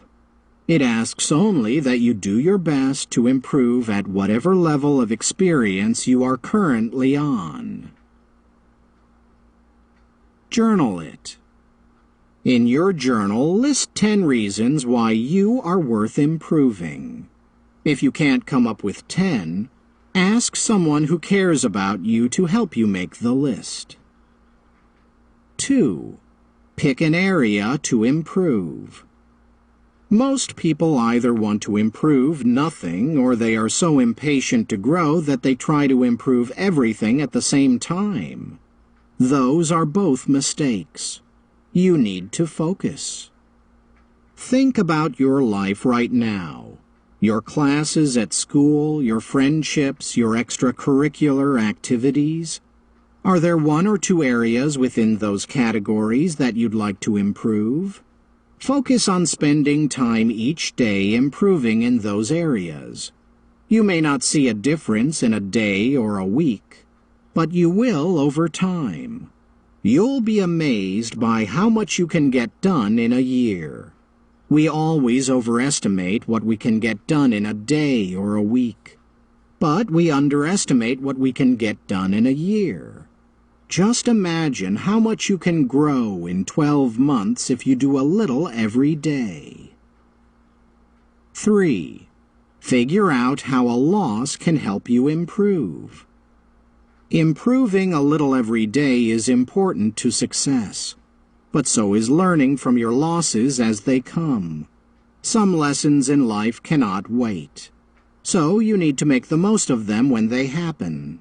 If you don't look at what went wrong while the details are fresh, you may lose the chance to learn the lesson. And if you don't learn the lesson immediately, you may experience the loss again. Have you ever given a presentation in front of your class and lost your train of thought?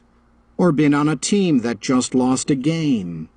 In those moments following the failure, you might want to shut down or think about something else.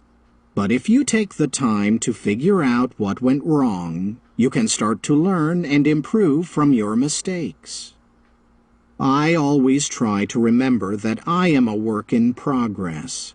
When I look at things that way, I realize that I don't have to be perfect. I don't have to have it all together. I don't need to try to have all the answers. And I don't need to learn everything in a day. When I make a mistake, it's not because I'm a failure or worthless. I just didn't do something right because I still haven't improved enough in some part of the process. And that motivates me to keep growing and improving. If I don't know something, it's an opportunity to try to improve in a new area. I'm in it for the long haul. Chapter 6. Hope, the motivation of learning. It's been over a decade since surfer Bethany Hamilton was attacked by a shark off the coast of the island of Kauai in Hawaii. You may know her story. In October 2003, when she was 13 years old, she lost her left arm up to the shoulder to a 14-foot tiger shark. At that time, she was already a champion amateur surfer. But surfing was more than just a hobby for Bethany. It was her career goal. She'd been competing since age 8 and had every intention of going pro. But after such a catastrophic incident, how could anyone hope to make surfing a career? Bethany was injured on a Thursday, and as soon as she and her family learned that she would survive, everyone immediately thought of how it would affect her ability to surf. Losing her arm made Bethany and those around her assume she could no longer pursue her goal of becoming a pro surfer. They talked about alternative careers like surf photography, and they seriously discussed those other options for 2 whole days. By Saturday, Bethany says, I changed my mind and started thinking about going surfing again. She refused to abandon her dream, and she was eager to try to surf under her new circumstances. Everyone knows that you need 2 arms to surf. Surfers paddle out from the beach with strong strokes from both arms. They dive under breaking waves on their way out, grabbing the board by the rails or the 2 sides. Then, when they've dropped into the wave and it's time to get up, they grab the rails again and push up to a standing position. With only 1 arm, how was Bethany going to paddle out or dive or stand up? But Bethany's hope only grew stronger.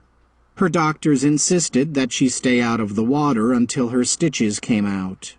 As soon as they did, less than a month after the accident, she and her dad went surfing. I told myself, you can do it, she writes in her book, Soul Surfer. You can paddle and get up with 1 arm.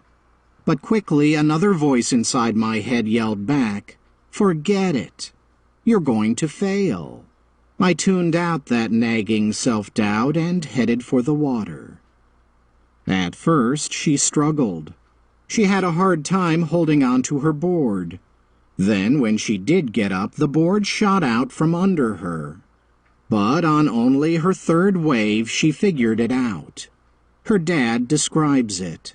Bethany looked over at me. For a moment, our eyes met. That's when I saw it. That flash of fire. It was still there. The wave rose up behind us, ready to break. Bethany leapt to her feet. She caught it perfectly. I watched her ride the wave all the way to the distant shore. Bethany often has to tell people she doesn't paddle in a circle just because she has only 1 hand. Using her strong right arm and her feet to propel her, she paddles out as straight as she did before.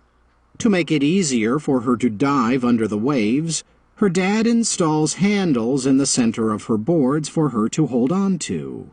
And she's become an expert at planting her right hand in the center of the board to push up to a standing position. Today, Bethany says she feels like she's known as that surfer girl that lost her arm, but that many don't know that she still surfs or how good she really is. She got the hang of surfing with 1 arm very quickly, and she was competing again within only 3 months of the accident. She won a major competition in 2005, turned pro in 2007, and has continued to compete ever since, often placing in the finals and in 2014 winning the Surf and Sea Pipeline Pro. Surfing was never replaced in her life with another career, but Bethany's accident did lead to some additional opportunities that she never would have dreamed of. She wrote the book Soul Surfer, and Hollywood made a movie of the same name that told her story. She is also in demand as an inspirational speaker. And her charity, Friends of Bethany, has the mission to support shark attack survivors and amputees worldwide, and present inspiring life stories through movies, projects, and activities. Bethany is currently working on another movie.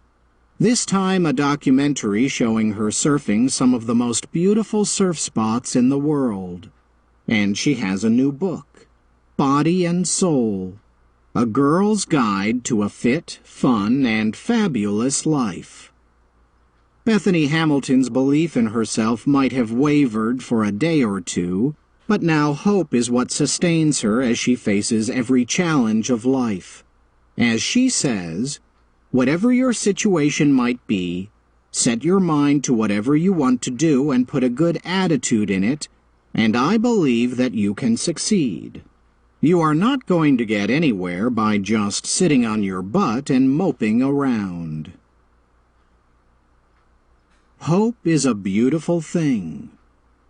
Losses in life are never fun, but there is one loss no one can afford to experience: the loss of hope. If you lose hope, that may be your last loss, because when hope is gone, so is motivation and the ability to learn. Hope gives. It gives to us even when we have little or nothing left. It is one of the most precious things we have in life. Hope is inspiring. It gives us the motivation for living and learning. I say that for several reasons. 1. Hope says yes to life. Where does a person find the courage to say yes to life? I believe it comes from hope. Life isn't always rosy. In life we all experience trouble. We go through hard times. We experience conflict. But those facts don't mean you have to lose hope. You can be encouraged by Bethany Hamilton. You can and will get through it. I'm living proof that when there's a will, there's a way. 2. Hope fills us with energy. It's been said that a person can live 40 days without food, 4 days without water, 4 minutes without air, but only 4 seconds without hope. Why? Hope provides the power that energizes us with life. Hope is a powerful thing. It keeps us going when times are tough. It creates excitement in us for the future. It gives us reasons to live. It gives us strength and courage. 3. Hope focuses forward. Our yesterdays have a tendency to invade our todays with negative feelings, stealing our joy and hope. If we dwell on them too much, they threaten to rob us of our future. That's why I like these words of Ralph Waldo Emerson. Finish each day and be done with it. You have done what you could. Some blunders and absurdities no doubt crept in. Forget them as soon as you can. Tomorrow is a new day. You shall begin it well and serenely. Hope always has a future. It leans forward with expectation. It wants to plan for tomorrow. And that opens us up to greater possibilities. 4. Hope is a difference maker. Recently I read No Ordinary Times, a biography of Franklin and Eleanor Roosevelt during World War II, written by Doris Kearns Goodwin. Many pages of the book were dedicated to England and Prime Minister Winston Churchill's leadership during the dark days of World War II. Churchill certainly was a leader of hope to his people. As the Nazis swept across Europe and then rained down bombs on England during the Blitz, the task of defeating Hitler and the Nazis seemed impossible. Yet, despite the odds against them, the British stood firm. How was one relatively small nation standing alone for quite a long time able to stand up to the Nazis? When Winston Churchill was asked what was England's greatest weapon versus the Nazis, he responded with one word: hope. Hope is the greatest weapon we can use to battle our losses when they seem to be growing. It is powerful, and that is why I call it a difference maker. What does hope do for us? Hope looks for the lesson in defeat instead of just leaving you feeling defeated.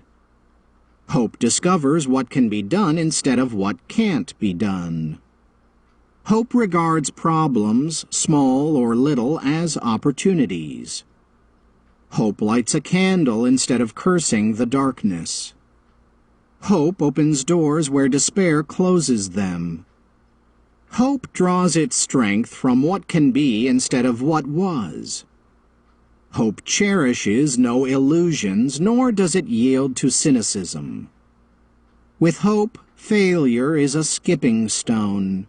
Without hope, failure is a tombstone. How to cultivate hope? Since hope is such a beautiful thing, this question has to be asked. Can anyone have it? The answer is yes. Regardless of your present situation, background, personality, upbringing, or circumstances, you can be a person of hope. Doing the following 3 things will help you to get there. 1. Choose hope. Hope is deep inside of men and women who learn from their losses. When times are tough, they choose hope, knowing that it will motivate them to learn and turn them from victims into victors. Some people say choosing hope is a pie-in-the-sky approach to life. It's unrealistic, they claim. I disagree. In The Dignity of Difference, Jonathan Sacks writes, "One of the most important distinctions I have learned is the difference between optimism and hope. Optimism is the belief that things will get better. Hope is the faith that together we can make things better. Optimism is a passive virtue, hope an active one. It takes no courage to be an optimist, but it takes a great deal of courage to have hope." Journal it. Hope is a choice. It's not a feeling that comes over us. One good way to make that choice is to examine all the reasons why we should have hope. Maybe you have skills that you can use in a career, or you have people in your life who love you.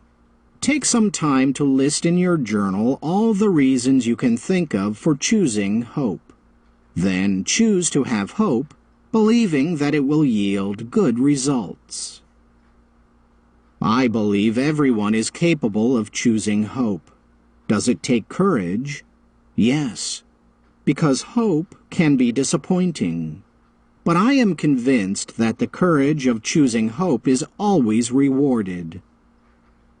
2. Change your thinking. In general, we get what we expect in life. I don't know why that is true, but it is. If your expectations for life are negative, you end up experiencing a lot of negative events. And consequently, with every negative experience, your expectations become more negative for the future. This is especially painful because negative expectations cause a person to not learn from their losses. The good news is that you don't have to live with negative thinking. You can change your thinking from a negative mindset, in which you feel hopeless, don't learn from your losses, and are tempted to give up, to a positive mindset in which you believe things can get better, you learn from your mistakes, and you never quit. As I said, it's simple, but it's not easy. If you have been a negative thinker who doesn't see life through the eyes of hope, then you must make a choice every day to try to renew your hope, change your thinking for the better, and believe that good things can and will happen to you. Doing these things can literally change your life. 3. Win some small victories. If you are able to develop your hope and become more positive in your thinking, that's a great start. But it's not enough. Positive thinking must be followed by positive doing. If you want to succeed big, then start by trying for a small victory. Nothing encourages hope like success. If you are able to win small victories, it encourages you. It affects your attitude. When you experience a win once, you begin to understand how it works. You get better at succeeding, and after winning several victories, you begin to sense that bigger victories are nearly within your grasp. Maybe your small victory will be eating lunch with someone outside your usual group of friends, and you discover a new friend who has a lot in common with you. Or you'll work hard and raise a C grade to a B.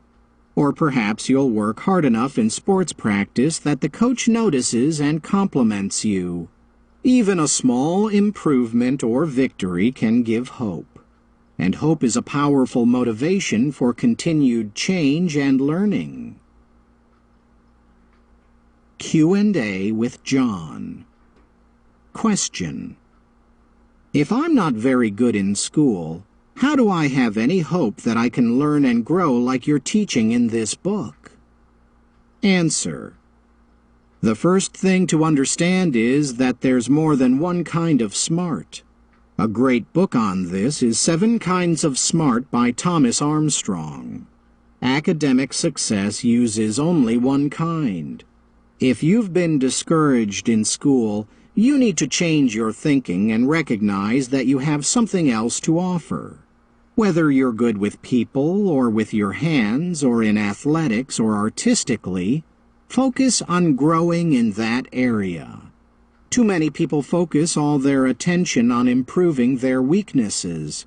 But you can still try to do your best in school and devote lots of energy to growing in your strengths. The power of hope. Jim Abbott was born without a right hand. His parents, Mike and Kathy, sought answers for the birth defect. So did Jim's doctors. But they never found a specific reason for it. It was something that had merely happened, and the young parents had to find a way to deal with it. Jim played like a normal kid, and he didn't seem to be slowed down too much by the absence of a hand. But when he got to be 5, the experts advised Mike and Kathy to have him fitted with a prosthesis and be trained to use it. Back in those days, that meant a hook. Jim's parents followed the advice, and Jim did receive a hook and learned to use it. He worked at it alongside kids with severe disabilities, such as a child who was learning to brush her teeth with her feet because she had no arms. But there came a moment in the hospital when they realized that Jim didn't really belong there. They knew their best hope would be to treat him as a normal kid. Jim's parents removed him from the hospital and took him home. During the drive home, Mike told Kathy, "We don't have a problem. We've got a blip on the screen. We can handle this. We could make it a problem if we want it to be a problem, but it's no problem anymore." Jim writes, "On that 2-hour trip, going home from the children's hospital, we'd get our strength back. Mom and Dad felt hope, even optimism for the first time, beginning to focus not on what I lacked, but what I had." 2 of the things Jim had were a love for sports and good athletic ability. When Jim was 6, his father bought him a baseball glove. He loved it. He spent hours throwing a rubber baseball at a brick wall, improving his aim and arm strength and figuring out how to get his glove from his right arm onto his left hand so that he could field the ball when it bounced back. Once he came up with a system, he kept getting faster and more smooth. As he got better, he stood closer to the wall so that he had to make the switch more quickly to catch the ball. Baseball wasn't Jim's only love. He played every sport. He'd go out with the neighborhood boys and be part of every pickup game. At first, nobody would pick him. There were times when he came home discouraged and wanted to give up. But his dad wouldn't allow it. Mike would send his son back out to the playground to keep trying. He had hope for Jim and wanted him to learn to persevere and overcome obstacles. He was preparing him for the road ahead. Jim says, "The thing about a disability is, it's forever. It's not going to go away, so you have to learn how to deal with it. How did Jim do that? He played every sport and did everything he could to improve himself. And he started to get some recognition because he was good. So good, in fact, that he dreamed of someday playing baseball professionally, a goal he shared for the first time with friends and family when he was 12. It seemed like a lot to hope for, but I had plenty of hope and plenty of help, Jim explains. Hope pays off. I was no prodigy. I was cut from the freshman basketball team at Flint Central High School. I made the freshman baseball team but didn't get a hit the whole season. It was a long time before I separated myself from boys my age on athletic fields, says Jim. But separate himself he did. As a high school sophomore, he played varsity baseball. When he was a junior, the coach told him he was the ace. Jim batted .367 that year and helped his team become city champions. That year, his coach also recruited him to play football as the backup quarterback. He was reluctant, but his coach insisted. Jim ended up starting in the playoffs and nearly took the team to a state championship. As a senior, Jim played first base, pitched, winning 10 games with an ERA of 0.76, and batted cleanup, .427 average. His team won the conference championship, and the Toronto Blue Jays drafted him. But Jim had his heart set on playing for the University of Michigan, which he did for 3 years. He was an All-American, winning 2 Big Ten championships. And he played on the Olympic baseball team. He pitched the gold medal game in the 1988 Summer Olympics in Seoul, South Korea. Jim's dream came true when he was again drafted, this time by the California Angels. He was the 8th pick of the 1988 draft. He expected to spend a long time in the minors working his way up. But much to his surprise, he made the major league roster on opening day of his first year. Hope pays back. Jim played Major League Baseball for 10 years. Some seasons he was fantastic. Other years he struggled. A particular highlight of his professional career was the no-hitter he pitched in 1993 at Yankee Stadium.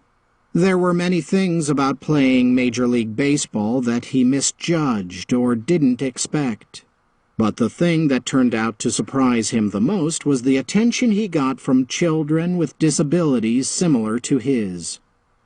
Jim remembered what a thrill it was for him to meet a Major League ball player, so the fact that kids would want to talk to him or get his autograph wasn't a surprise. But he didn't expect parents and their physically challenged kids to seek him out as they did.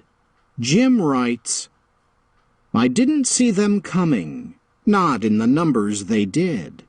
I didn't expect the stories they told or the distance they traveled to tell them or the desperation revealed in them. They were shy and beautiful, and they were loud and funny, and they were, like me, somehow imperfectly built. And, like me, they had parents nearby, parents who willed themselves to believe that this accident of circumstance or nature was not a life sentence, and that the spirits inside these tiny bodies were greater than the sums of their hands and feet." Jim says he never turned down a single child, even when he was exhausted or discouraged or busy. Why? He wanted to give them hope.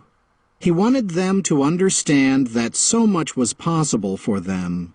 Jim says, "I knew these kids, and I knew how far a little boy or girl could run with 50 words of reassurance." Jim retired from baseball in 1999. In his career, he pitched 1,674 innings, struck out 888 batters, and won 87 games. He had lived out a dream, one that few people would have thought possible. He gave himself to baseball, and baseball gave him a lot in return. Jim sums up, "Maybe the greatest gift from baseball was that it helped me come to peace with the burden of being different." But he also points out, "The lesson had to be learned through losing, painful as it was." How was Jim Abbott able to learn from his losses? Because he had hope. He kept believing and he kept trying. Hope provided the motivation for learning, and he used that motivation to learn more and go further than others believed was possible. That is the power of hope. Chapter 7. Teachability, the pathway of learning. Josh Waitzkin started playing chess at age 5. It wasn't long before he was described as a natural. He soon began winning scholastic chess championships around the world. His aggressive style and ability to pull victory from defeat got people's attention throughout his childhood. His dad even wrote a book about Josh's early chess experiences called Searching for Bobby Fischer, which went on to become a movie. And nothing could have prepared Josh for the attention he'd receive when the movie hit theaters. He was 16, and it nearly ruined his life. The movie made Josh a star, but the celebrity status distracted him and made it hard to play chess. He couldn't focus anymore, surrounded by crowds of autograph seekers. He became more worried about what others thought. And worst of all, it sucked the joy out of the game. After only a few years, Josh abandoned competition. His story might have ended there, with a prodigy who flamed out. But in his early 20s, Josh started training in a martial art called Tai Chi Chuan, also known as push hands. He loved getting to start as a beginner. He writes in his book, The Art of Learning, "Given the complicated nature of my chess life, it was beautifully liberating to be learning in an environment in which I was simply one of the beginners." He started as a beginner, but he didn't stay a novice for long. Within 2 years, he was winning championships. He won an unprecedented total of 5 national championship titles in the middleweight, light heavyweight, and heavyweight divisions. His biggest victory occurred in 2004 in Taiwan, the birthplace of Tai Chi Chuan, where he won the middleweight world championship title in fixed-step push hands and became the middleweight world co-champion in moving step push hands. What made Josh Waitzkin a champion again in an activity totally different from chess? He was teachable. "What I have realized," he writes, "is that what I am best at is not Tai Chi and it is not chess. What I am best at is the art of learning." Humble and open, Josh was willing to make mistakes, to look like a novice to his teacher, William Chen, and to admit when he was wrong. He says that wasn't always the case with his fellow students.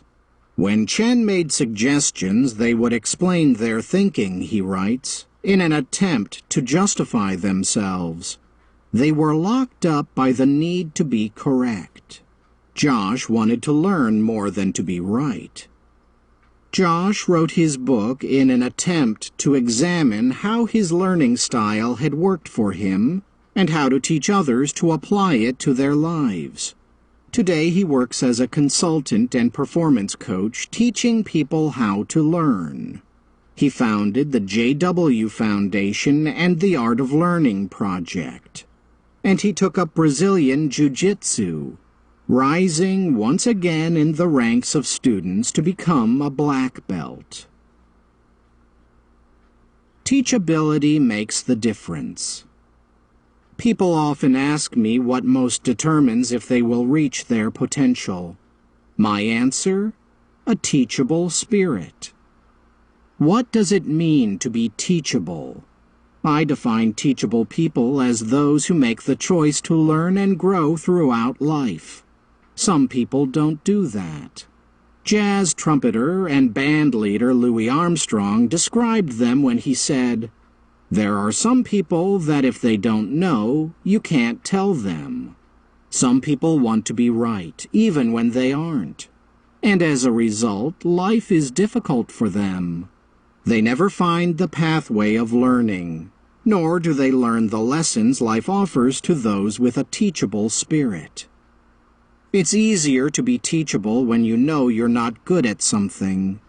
But what about areas where you have talent? You may do something very well, but that doesn't mean you can't improve. In order to truly live up to your potential, you have to be open to learning. You have to have a teachable spirit. If you want to be successful tomorrow, then you must be teachable today. What got you to where you are won't keep you here, and it certainly won't take you where you want to go. You need more than a great mind for learning. You need to have a great heart for learning. That's what a teachable spirit gives you.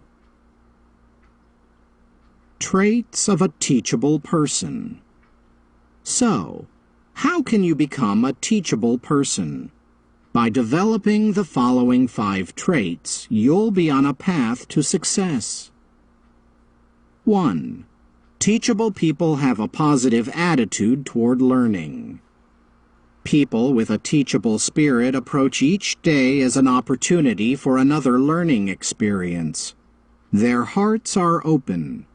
Their minds are alert for something new. Their attitudes are expectant. They know that success has less to do with having natural talent and more to do with choosing to learn. When you were younger, your parents, teachers, and the school took primary responsibility for your learning. They told you how and when to study. But as you've gotten older, you've been placed more and more in charge of your own learning. Now you decide when and how, and if you study. And at this stage of your life, a dividing line starts to appear between those who stay teachable and those who resist learning. The choices you make during this time are significant. You can choose to remain teachable and fuel an internal desire to keep growing, or you can start avoiding learning opportunities. Being teachable depends on 2 things: capacity and attitude. Capacity is our natural ability to learn, and it may to some degree be set. But our attitude is totally our choice. You have to decide to keep an attitude of teachability. At Harvard and other universities, they studied the importance of attitude to people's success. And attitude was found to be far more important than intelligence, education, special talent, or luck.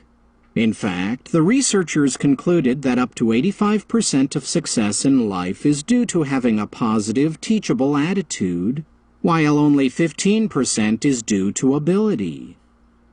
I've known very few teachable people whose approach toward life was negative.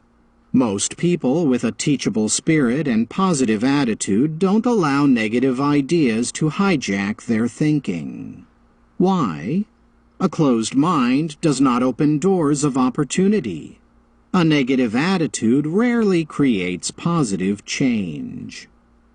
If you have not developed a positive attitude and teachable spirit, I encourage you to fight for them. The sooner you do it, the better. Because as age increases, your negative thoughts, bad habits, and weak character traits become more permanently set. Getting older doesn't mean getting better. It just means you have less time to make the choice to become teachable. So choose it now. I know of no other way to keep learning in life. 2. Teachable people have a beginner's mindset. Successful people are continually learning new things.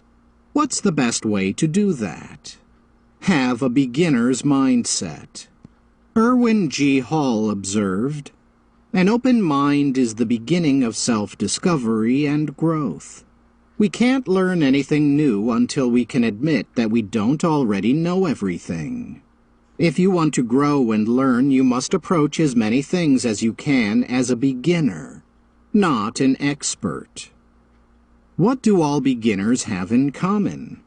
They know they don't know it all, and that shapes the way they approach things. In general, they're open and humble without an attitude of been there, done that. When you were very young, you had a beginner's mindset in every area. You eagerly learned how to walk and talk and read and count. The possibilities were almost endless. As Zen master Shundu Suzuki wrote, "In the beginner's mind there are many possibilities. In the expert's mind there are few." Most of us enjoy being experts. In fact, some people enjoy it so much and feel so uncomfortable as beginners that they work hard to avoid trying to learn anything new. They decide they're satisfied with what they already know. But that attitude may make the difference later in life between, for example, an average singer and a professional one. It's a challenge to stay open in every circumstance and situation over the course of time, but it's worth it. I try to maintain a beginner's mindset in all things, even though it's often difficult. To help me do it, I like to keep the following 3 philosophies in mind. 1. Everyone has something to teach me. 2. Every day I have something to learn. 3. Every time I learn something, I benefit. Do you have a beginner's mindset? Answer yes or no to the following statements. I always enjoy the first day of class in school. It doesn't bother me when I'm not the expert.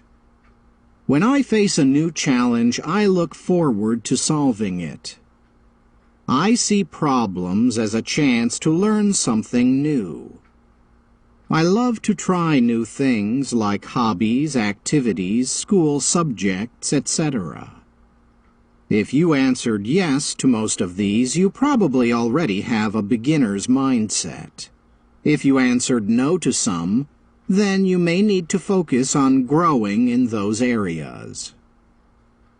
3. Teachable people are willing to take long, hard looks in the mirror.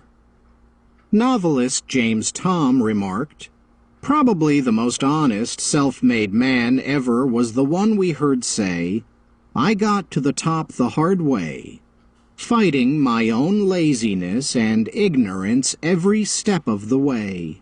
Can you relate to that statement? I certainly can. I'm known for writing and speaking on leadership, but the most difficult person I have ever led is me.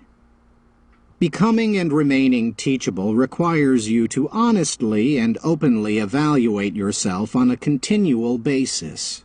Any time you face a challenge, loss, or problem, one of the first things you need to ask yourself is, am I the cause? This is a key to teachability. If the answer is yes, then you need to be ready to make changes. When people refuse to look in the mirror and instead look to other people or situations to blame, they keep getting the same result over and over. Recognizing your own part in your failings, seeking solutions, no matter how painful, and working hard to put them into place is teachability in action. And it leads to the ability to change, grow, and move forward in life. 4. Teachable people listen when others speak into their lives. One day a fox, a wolf, and a bear went hunting together. After each of them caught a deer, they discussed how to divide the spoils. The bear asked the wolf how he thought it should be done. The wolf said everyone should get one deer. Suddenly the bear ate the wolf. Then the bear asked the fox how he proposed to divvy things up. The fox offered the bear his deer and then said the bear ought to take the wolf's deer as well. "Where did you get such wisdom?" asked the bear. "From the wolf," replied the fox. Unfortunately, most of us are too much like the bear. We don't like it when people speak the truth into our lives, and when someone has courage enough to speak up, we attack them. We need to react differently. Think of the people you surround yourself with, your friends, teammates, mentors, and teachers. Do you have anyone in your life who knows you really well and is willing to tell you the truth, even if you don't really want to hear it? To be teachable, you need to have those people around you. Then, when they do share feedback and criticism, you have to accept it without attacking them. Otherwise, they'll never share it again. I have to admit, listening is a skill I had to learn. Talking is much more natural for me. My mother used to tell everyone, "At 6 months, John started talking and he never stopped." It's true. I never run out of words to say. I like to set the tone. I like to entertain. I like to teach and mentor. But talking isn't learning. Listening is. Columnist Doug Larson said, "Wisdom is the reward you get for a lifetime of listening when you would have preferred to talk." I try to keep that in mind. If you're a talker, you should too. 5. Teachable people learn something new every day. The secret to any person's success can be found in his or her daily agenda. People grow and improve not by huge leaps and bounds, but by small incremental changes. A single day is enough to make us a little larger or a little smaller. Several single days strung together will make us a lot larger or a lot smaller. If you want to become a teachable person who learns from losses, then make learning your daily habit. It may not change your life in a day, but it will change your days for life. Daily practices to become more teachable. If you believe in the idea of trying to learn something new every day, but you don't know the best way to go about it, then I recommend that you do the following things every day. 1. Preparation. If you want to be ready to meet whatever challenges you're going to face on a given day and learn from them, you need to be prepared. That means working in advance, every day. As my old mentor John Wooden used to say, "When opportunity comes, it's too late to prepare." As a student, you may feel like you're being challenged to learn all the time, whether you want to or not. But as I'm sure you've already figured out, learning doesn't just happen. There are things we all can do to prepare for it. Everything from completing your homework to studying for a test to organizing your book bag. All of those things make you ready to learn the next time you're in school. You can prepare even more if you start each day with some specific questions. Where are my potential learning moments for today? Who will I meet and what can I learn from them? What will I experience and what might I be able to learn from it? By looking for possible teaching moments and preparing for them, you make learning more likely. 2. Contemplation. As I mentioned in Chapter 5 on improvement, time alone is essential to learning.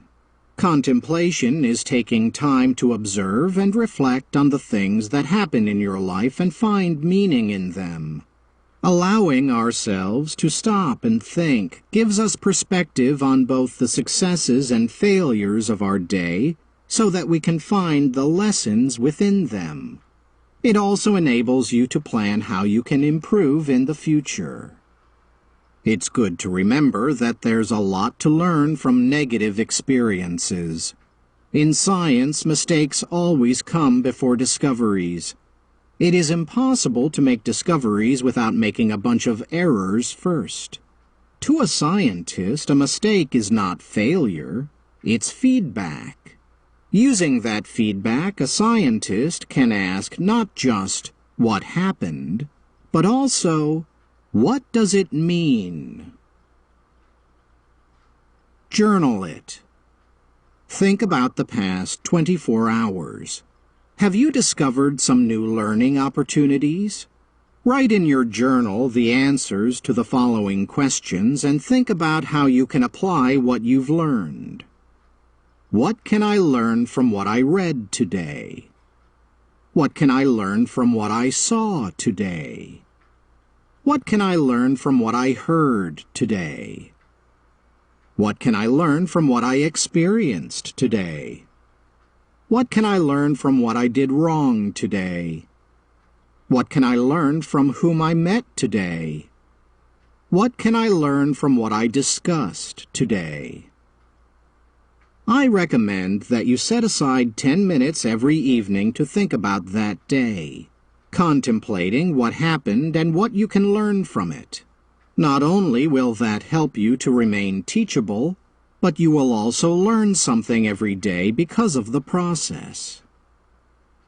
3. Application. The true value of teachability comes when we take something that we learn and apply it. We can learn a lot from our mistakes if we remain teachable. Not everyone does that. When people make mistakes, they generally do one of 3 things in response to them. They resolve to never make another mistake, which is impossible. They allow their mistake to turn them into cowards, which is foolish. Or they make up their minds to learn from their mistake and apply the lesson to their lives, which helps them grow and become better. Teachability is for everyone. It's easy to think that teachability is for certain types of people, maybe athletes or students. But in reality, we all need to be teachable. And teachability doesn't require perfect circumstances or an easy life. I believe teachability is an attitude, a mindset that teachable people carry with them wherever they go and whatever they experience. You become more teachable every time you focus more on the lesson to be learned than on how others see you.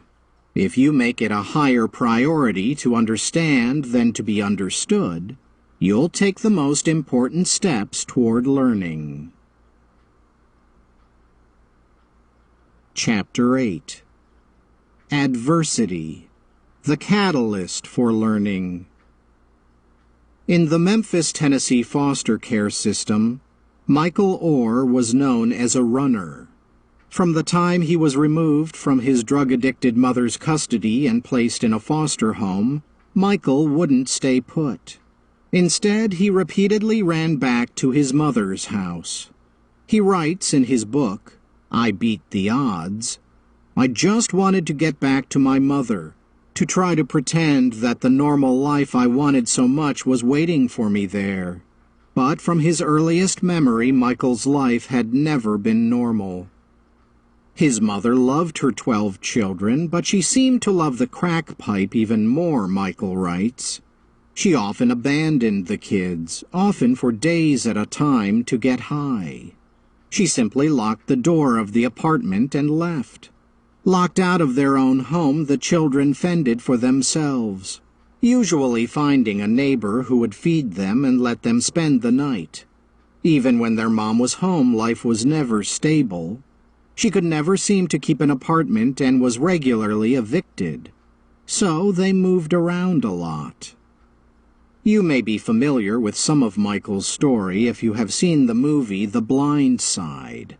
It portrays Michael as a homeless teenager who is taken in by the Toohey family, plays football for a private school, and becomes a star left tackle.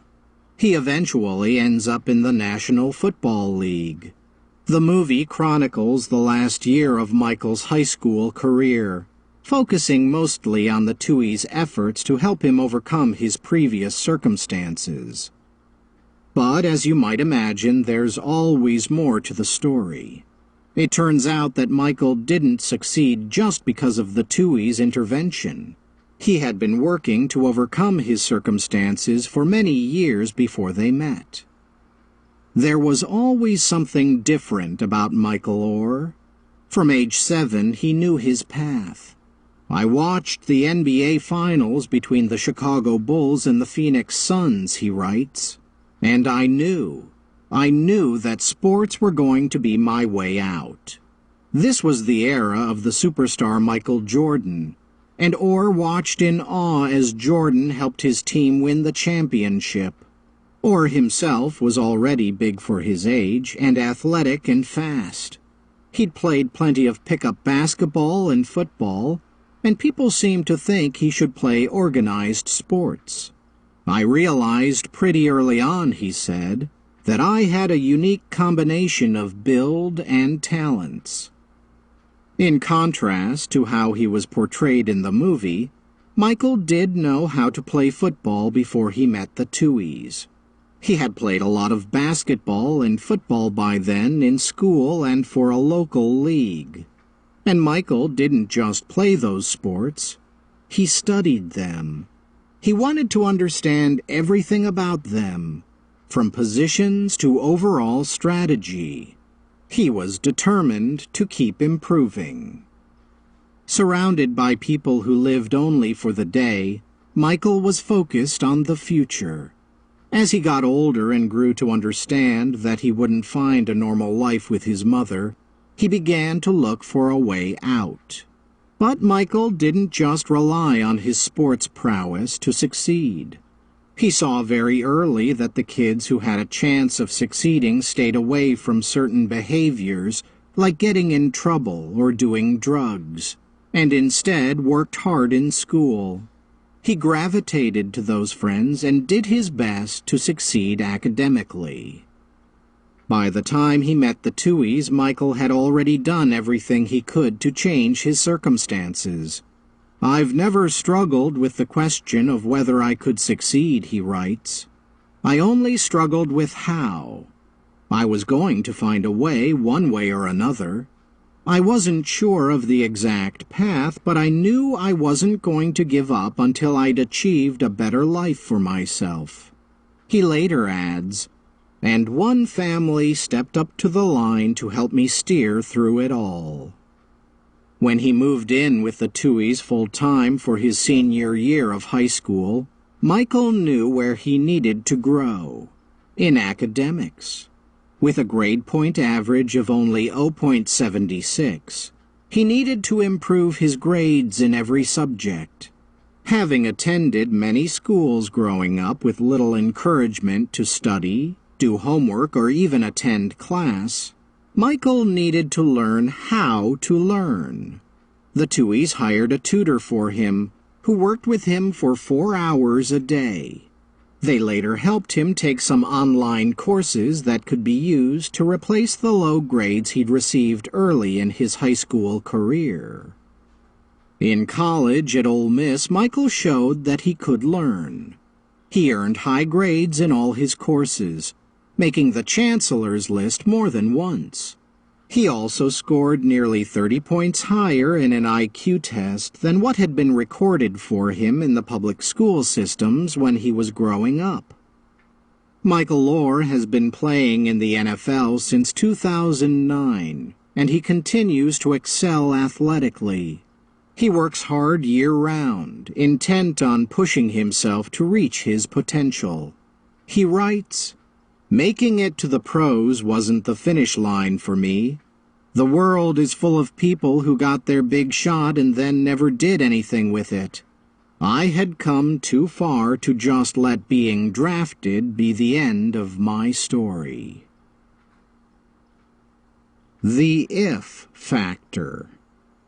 Writer and professor Robertson Davies said, "Extraordinary people survive under the most terrible circumstances, and they become more extraordinary because of it. Michael's early circumstances were certainly challenging, but he succeeded in spite of them. The pain he experienced made him who he was and became the catalyst for change. He used adversity to make himself smarter and better. I believe that one of the times people change is when they hurt enough that they have to. Adversity causes pain and is a prompt for change. Most of the time we don't choose our adversity, but all the time we can choose our response to it. If we respond positively to difficulties, the outcome will be potentially positive. If we respond negatively to our difficulties, the outcome will be potentially negative. That's why I call our response the if factor. The advantages of adversity. Adversity is a catalyst for learning. It can actually create advantages for you if you face it with the right mindset. It all depends on how you respond to it. Here's what I mean. 1. Adversity introduces us to ourselves if we want it to. Adversity always gets our attention. We can't ignore it. It causes us to stop and look at our situation, and at ourselves if we have the courage. Adversity is an opportunity for self-discovery. As the great Egyptian leader Anwar el-Sadat said, "Great suffering builds up a human being and puts him within the reach of self-knowledge." This, I believe, is true, if we embrace it that way. Unfortunately, many people choose to hide during times of adversity. They withdraw from friends or family.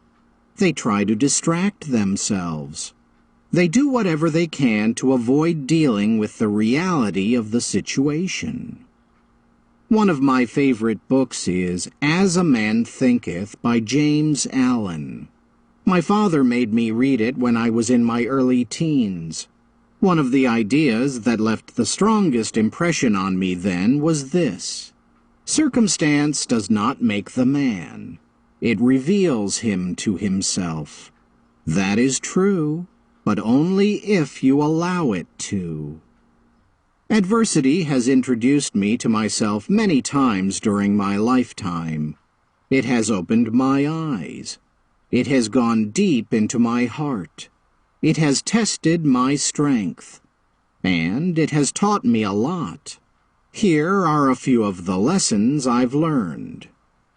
When I have gotten off track and am seemingly lost, I have learned that the road to success is not always a clear, straight road. When I have been exhausted and frustrated, I have learned that trying times are not the time to stop trying. When I have been discouraged with my progress, I have learned not to let what I was doing get to me before I got to it.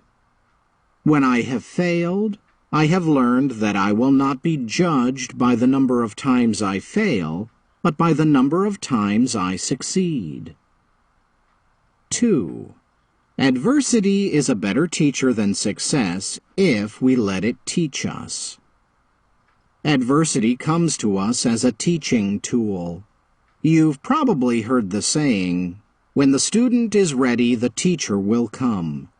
That is not necessarily true. With adversity, the teacher will come whether the student is ready or not. Those who are ready learn from the teacher. Those who are not don't learn. Philosopher and author Emmett Fox said, "It is the law that any difficulties that can come to you at any time, no matter what they are, must be exactly what you need most at the moment to enable you to take the next step forward by overcoming them. The only real misfortune, the only real tragedy comes when we suffer without learning the lesson. The key to avoiding that tragedy is wanting to learn from life's difficulties." Oprah Winfrey's advice to turn your wounds into wisdom can come true for us only if we want to learn from our wounds. It requires the right mindset and a deliberate intention to find the lesson in the loss. If we don't embrace those things, then all we end up with is the scars. Journal it. In your journal, make 2 lists: the best things that have ever happened to you and the worst things. For each item, write 1 thing you learned. If you're like most people, your more valuable lessons came from the hardship list. Adversity is hard, but it can yield great rewards if we use the lessons that it gives to learn and grow. 3. Adversity opens doors for new opportunities if we want to take them. One of the greatest lessons I've learned as a leader is that adversity is often the door to opportunity. Michael Orr was shaped by his early hard experiences. They certainly had negative effects. But his drive and determination also grew in that environment. And then, because he looked for opportunities all the time, he was able to overcome his circumstances and excel in many areas. When you face adversity, it's easy to let it get you down. After all, it's often painful and hard.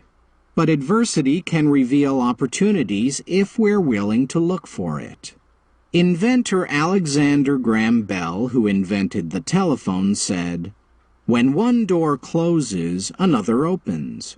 But we often look so long and so regretfully upon the closed door that we do not see the one which has opened for us. Don't let yourself focus so much on the adversity that you miss an opportunity. 4. Adversity brings good things if we expect it and plan for it. In life, we should all expect pain. It's part of life. It's part of loss. The question is, are you going to let it stop you from doing what you want and need to do? In the movie Black Hawk Down, a vehicle filled with wounded American soldiers lurches to a stop in the middle of a street where Somali bullets are flying in every direction. The officer in charge tells a soldier to get in and start driving. "I can't," says the soldier. "I'm shot." "We're all shot," responds the officer. "Get in and drive." In everyday life, if you're going to endure the pain it takes to compete, why not compete to win? No one ever says, "Go for the silver." Athletes, coaches, and fans always say, "Go for the gold." Why? Because gold represents the best. Successful people expect to experience pain when they face adversity. They plan for it. And by planning for it, they set themselves up to benefit from it. Fred Smith once said, "I listened to Bob Richards, the Olympic gold medalist, interview younger Olympic winners of the gold. He asked them, 'What did you do when you began to hurt?' Fred points out that none of the Olympians were surprised by the question. They expected pain, and they had a strategy for dealing with it. As Bob Richards summed up, "You never win the gold without hurting." 5. Adversity writes our story, and if our response is right, the story will be a good one. Some people treat adversity as a stepping stone, others as a tombstone. The difference in the way they approach it depends on how they see it. Performance psychologist Jim Lur says, "Champions have taught us how to take an experience and essentially write the story of its effect. If you see a failure as an opportunity to learn and get better, it will be. If you perceive it as a mortal blow, it will be. In that way, the power of the story is more important than the experience itself." Adversity without triumph is not inspiring. It's depressing. Adversity without growth is not encouraging, it's discouraging. The great potential story in adversity is one of hope and success. Adversity is everyone's, but the story you write with your life is yours alone. Everyone gets a chance to be the hero in a potentially great story. Some step up to that role and some don't. The choice is yours. Journal it. What kind of movie would portray the adversity in your life? Like Michael Orr, we all have the opportunity to rewrite our story, to use adversity to achieve something amazing.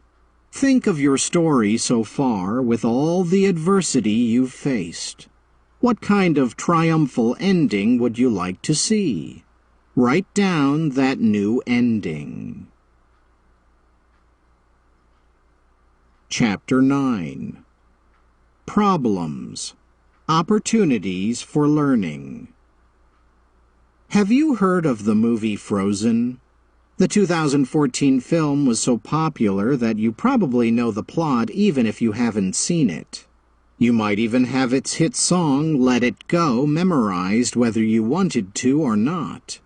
On the Disney soundtrack, this song about overcoming adversity is sung by actress and singer Demi Lovato. Demi's life has had its share of problems. She's been open with her fans about her struggles with bullying, self-image, addiction, eating issues, and cutting. But she didn't get to record the single in spite of her issues, but because of them.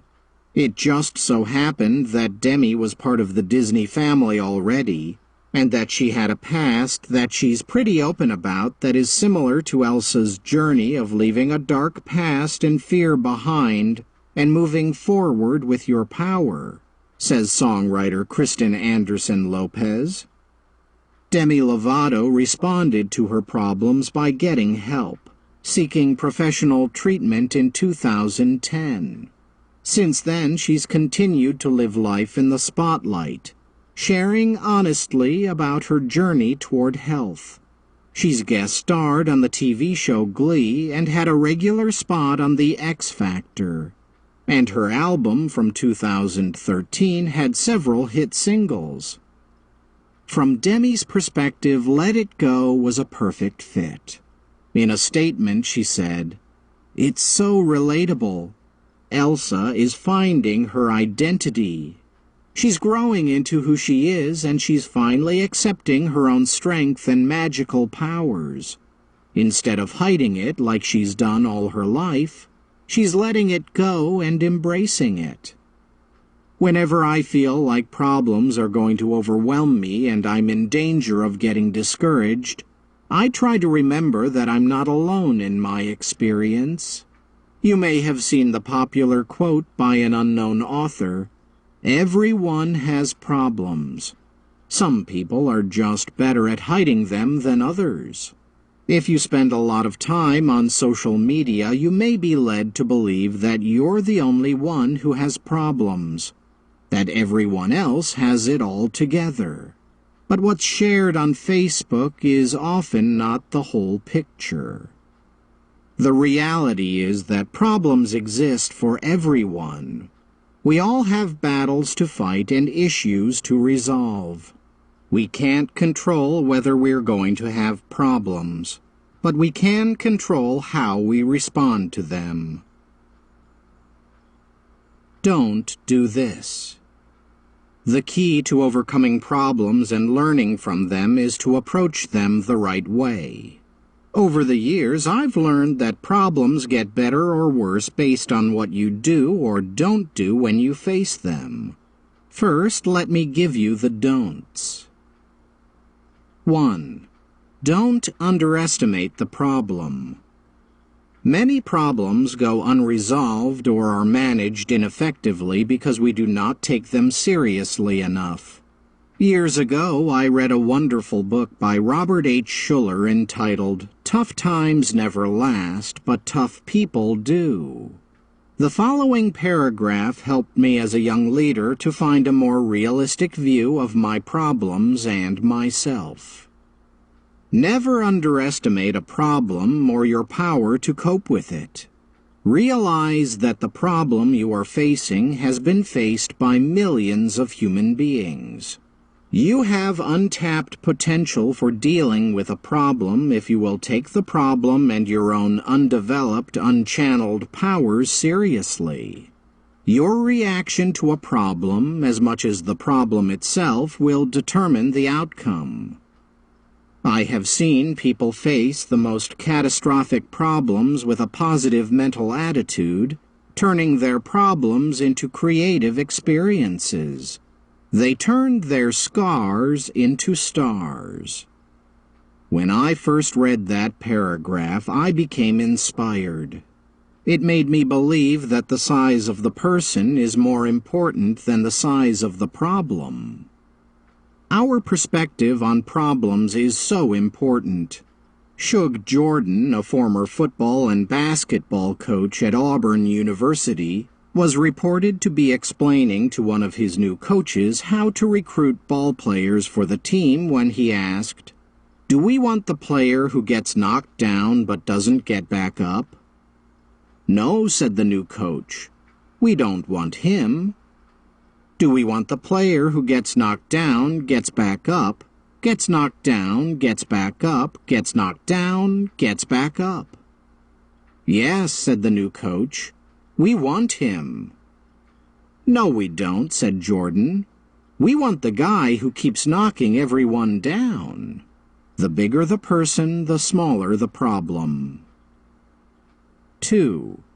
Don't overestimate the problem. Some people experience one problem 3 or more times. They experience it the first time when they worry about the problem. They experience it the second time when it actually occurs. And they experience it again as they keep reliving it. I've done that. Have you? When faced with a problem, my first instinct is often to exaggerate its impact. Do that and you may be defeated before the problem ever occurs. Cy Young was one of the greatest pitchers in Major League Baseball. After his career was over, he commented on the tendencies of managers to take their starters out of the game at the slightest hint of trouble. He observed, "In our day, when a pitcher got into trouble in a game, instead of taking him out, our manager would leave him in and tell him to pitch his way out of trouble.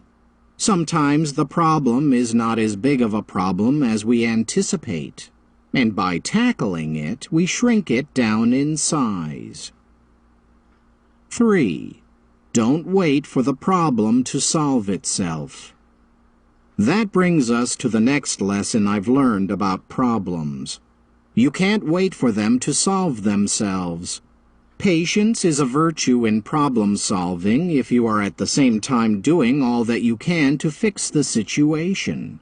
It is not a virtue if you are waiting, hoping that the problem will solve itself or just go away. Problems demand that we pay them attention. Why? Because left alone, they almost always get worse. Journal it. What problem are you currently facing that you've been hoping would solve itself? You need to recognize that that's unlikely and come up with a course of action for solving it. Turn to your journal and write down specific steps you can take to move the problem toward a solution. Do step 1 today or tomorrow at the latest. 4. Don't make the problem worse. Not only do problems not solve themselves, but we can actually make them worse by how we respond to them. For years I've told people that problems are like fires, and every person carries around 2 buckets. One bucket has water and the other gasoline. When you come across a problem, you can use the bucket of water to try to put the fire out. Or you can pour gasoline on it and make it explode. Same problem, two different results. Taking a potentially explosive situation and making it worse is only one way of aggravating a problem. We can also make problems worse when we respond to them poorly. Some of the ways we can do that include losing our perspective, giving up important priorities and values, losing our sense of humor, feeling sorry for ourselves, blaming others for our situation. Instead, we need to try to remain positive and take action to solve the problem. Author Norman Vincent Peale asserted, "Positive thinking is how you think about a problem. Enthusiasm is how you feel about a problem. The two together determine what you do about a problem." Do this. If you want to overcome problems and turn them into opportunities for learning, then I recommend that you do the following. 1. Do anticipate the problem. They say the punch that knocks you out is not necessarily the hardest one, but the one you didn't see coming. I once read about a prisoner in Sydney, Australia, who succeeded in breaking out of jail. He hid on the underside of a delivery truck that had stopped briefly in the prison warehouse. He held on desperately as the truck drove out of the prison. A few moments later, when the truck finally stopped, the prisoner dropped down to the ground and rolled outward to freedom. Unfortunately, he discovered that he was now in the courtyard of another prison 5 miles from the first. He sure didn't see that coming. Of course, anticipating problems doesn't mean worrying all the time about everything that could go wrong. You need to find a balance between thinking ahead and becoming a worrywart. Be aware of what could happen without focusing all of your attention on it. 2. Do communicate the problem. Problems happen to everyone, and tackling them often involves other people. Whether the other person is affected by the problem, can help solve the problem, or is the problem, it's important to communicate about what's going wrong. Lack of communication and poor communication not only prevent us from solving problems, they can also create problems of their own. If you're having a problem with one person specifically, try to talk to him or her about the issue. By learning their point of view, you may realize that there isn't really a problem at all, just a miscommunication. Or you may figure out a solution that neither of you had thought about before.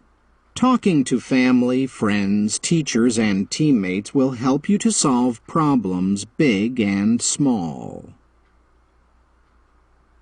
Do you have a problem that you haven't yet told anyone about? You already know that problems don't solve themselves. The first step is often to talk about it. Find someone who cares about you and tell them what's going on. Remember, though, your goal in sharing the problem is to grow and change, not just complain. Ask for this person's feedback and allow their outside perspective to help you view the problem differently. 3. Do evaluate the problem. They say you should never open a can of worms unless you plan to go fishing.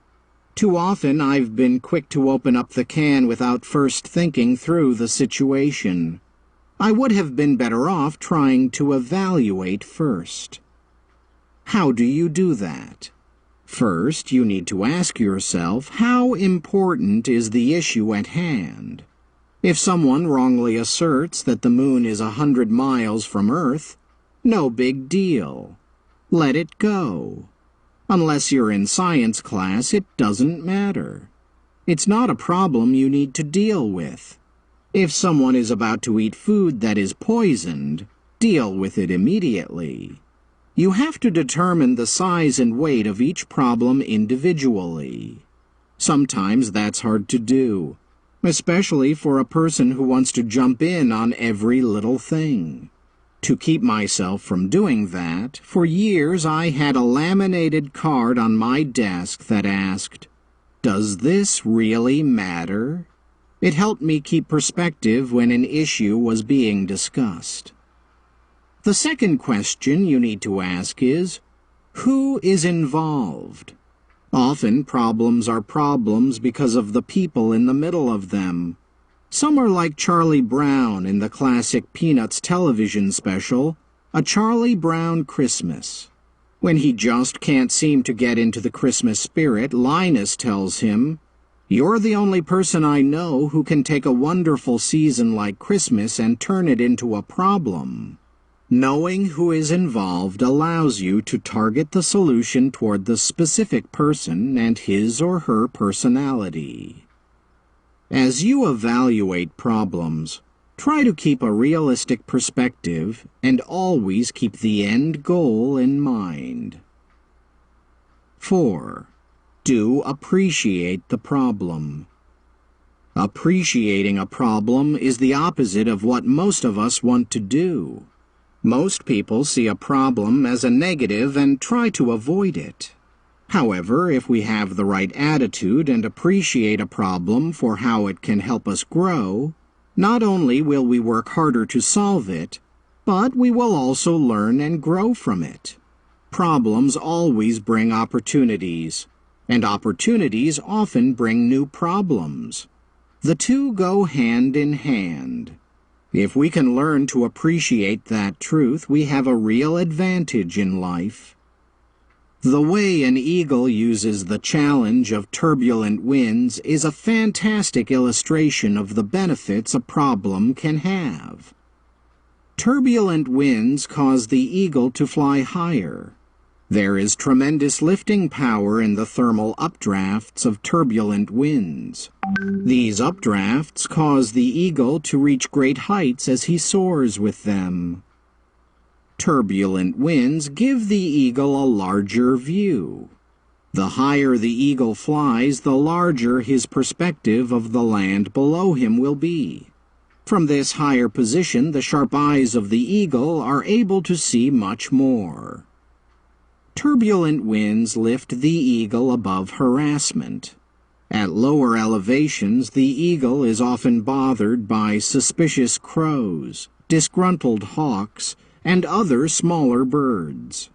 As the eagle soars higher, he leaves behind all these distractions.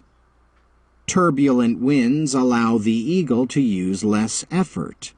The wings of the eagle are designed for gliding in the winds. The feather structure prevents stalling, reduces the turbulence, and produces a relatively smooth ride with minimum effort, even in rough winds. Turbulent winds allow the eagle to stay up longer. The eagle uses winds to soar and glide for long periods of time. In the winds, the eagle first glides in long, shallow circles downward and then spirals upward with a thermal updraft. Turbulent winds help the eagle to fly faster. Normally, the eagle flies at a speed of about 50 miles an hour. However, when he glides in wind currents, speeds of well over 100 miles per hour are not uncommon. A problem isn't really a problem unless you allow it to be one. A problem is really an opportunity to learn something new. If you can see it that way, then every time you face a problem, you will realize that you're actually faced with an opportunity. At the least, it's an opportunity to learn. But it could become a path to success if you pursue solving it with the right attitude. Chapter 10. Bad Experiences. The Perspective for Learning. The last thing then 15-year-old Malala Yousafzai remembers is being on the bus on her way home from school. The next thing she knew, she was waking in a hospital in Birmingham, England. It was a week later. That was back in October 2012. She later learned how it happened. A young man had flagged down the school bus in their small town in Pakistan, then jumped in the back where all the school girls were and asked, "Who is Malala?" No one spoke, but the girls looked at Malala, accidentally revealing her identity. The gunman then shot her in the head at point-blank range. But the bullet miraculously missed her brain, and Malala survived the assassination attempt on her life. In the hospital, without being told, she believed she knew what had happened to her. "Was I shot?" she asked Dr. Fiona Reynolds. After the doctor described what had happened, Malala said to herself, "So they did it." Malala wasn't surprised because she had been threatened by the Taliban for years, ever since she'd started blogging and speaking out about their violent opposition to girls' education in her home country of Pakistan. She was already fairly well known for her blog and appearances in documentaries, but something happened while Malala was in the hospital. Suddenly, the world was completely focused on her and her cause. The press flocked to Birmingham and reported on every little change in her status as she recovered. The bad experience was having a positive outcome. Malala became a symbol for the importance of education for children worldwide. As the UN Special Envoy on Global Education, Gordon Brown later said, "Because of Malala, there is a public understanding that something is wrong and has got to be done." Many people in her position might have hidden or given up. Not Malala. In July 2013, after making a full recovery, Malala Yousafzai spoke before a special youth assembly at the United Nations headquarters in New York. "They thought that the bullets would silence us, but they failed," she said. And then out of that silence came thousands of voices. She called for a global commitment to education for all children, saying, "One child, one teacher, one book, one pen can change the world." The horrible actions of the Taliban had turned into an opportunity for Malala and her supporters. And she has used that opportunity to influence many lives. In late 2013, her book, I Am Malala, came out. In 2014, she received the Nobel Peace Prize. And she also founded the Malala Fund, dedicated to providing educational opportunities for girls who have been denied formal education because of social, economic, legal, or political factors. They do so by working within local communities, seeking creative solutions that empower girls to live up to their potential. Malala continues to live with her family and go to school in England, but she hopes that they will eventually be able to return to Pakistan. She continues to speak up for those who are denied an education. And the world continues to listen. As Michelle Hussein wrote for the BBC, "When I ask her what she thinks the militants achieved that day, she smiles. I think they may be regretting that they shot Malala," she says. Now she is heard in every corner of the world. Putting your losses into perspective. Obviously, no one goes out of the way to have bad experiences. Sometimes we do stupid things and have to live with unexpected consequences. Other times we are victims of bad experiences, as Malala was. But the truth is that the negative experiences we have can do us some good, if we are willing to let them. That can be true even of the worst of them. The next time you have a bad experience, allow it to help you do the following. 1. Accept your humanness. No matter how hard we try, no matter how talented we are, No matter how high our standards may be, we will fail sometimes, and we will be hurt by other people. Why? Because we're all human. Nobody is perfect, and when we have bad experiences, we should allow that to be a reminder to us that we need to accept our imperfections.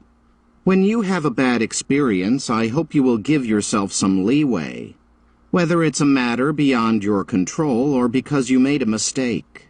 You're only human, and you shouldn't expect yourself to be perfect. Q&A with John. Question: Isn't this a book about growth? Doesn't accepting your humanness mean you need to accept yourself as you are and not try to change? Answer: It's important to find balance. Accepting your humanness means understanding that you can't be perfect. So you shouldn't beat yourself up for your failures. When you accept and admit your mistakes, you can be free to focus on growing and improving. 2. Learn to laugh at yourself and life. I have discovered that if I'm willing to see the humor in my bad experiences, I will never run out of things to laugh about. Does laughing fix everything? Maybe not, but it helps. Sometimes it's hard to see the humor during a difficult experience. Often I say to myself, this is not funny today, but tomorrow it may be. How much lighter would your load be if you were to find ways to laugh when you were faced with bad experiences? 3. Keep the right perspective. Author and speaker Dennis Waitley says, mistakes are painful when they happen, but years later a collection of mistakes is what is called experience. Seeing difficulties as experience is a matter of perspective. It's like the difference between going in the ocean as a small child and as a young adult. When you're little, the waves look massive and you fear that they may overwhelm you. When you're older, the same size waves may be seen as a source of fun or relaxation. When facing difficulties, maintaining perspective isn't always easy, but it is worth fighting for. As you work to maintain the right point of view, try to keep these 3 things in mind. Don't base your self-worth on a bad experience. You are not your performance or your grades, and you don't have to be defined by your worst moments. So don't base your self-image on a bad game, a failed quiz, or a botched speech in front of your class. Instead, try to understand and accept your value as a human being. If you fail, don't ever tell yourself, I am a failure. Instead, keep things in perspective and say, I may have messed up that audition, but I'm still okay.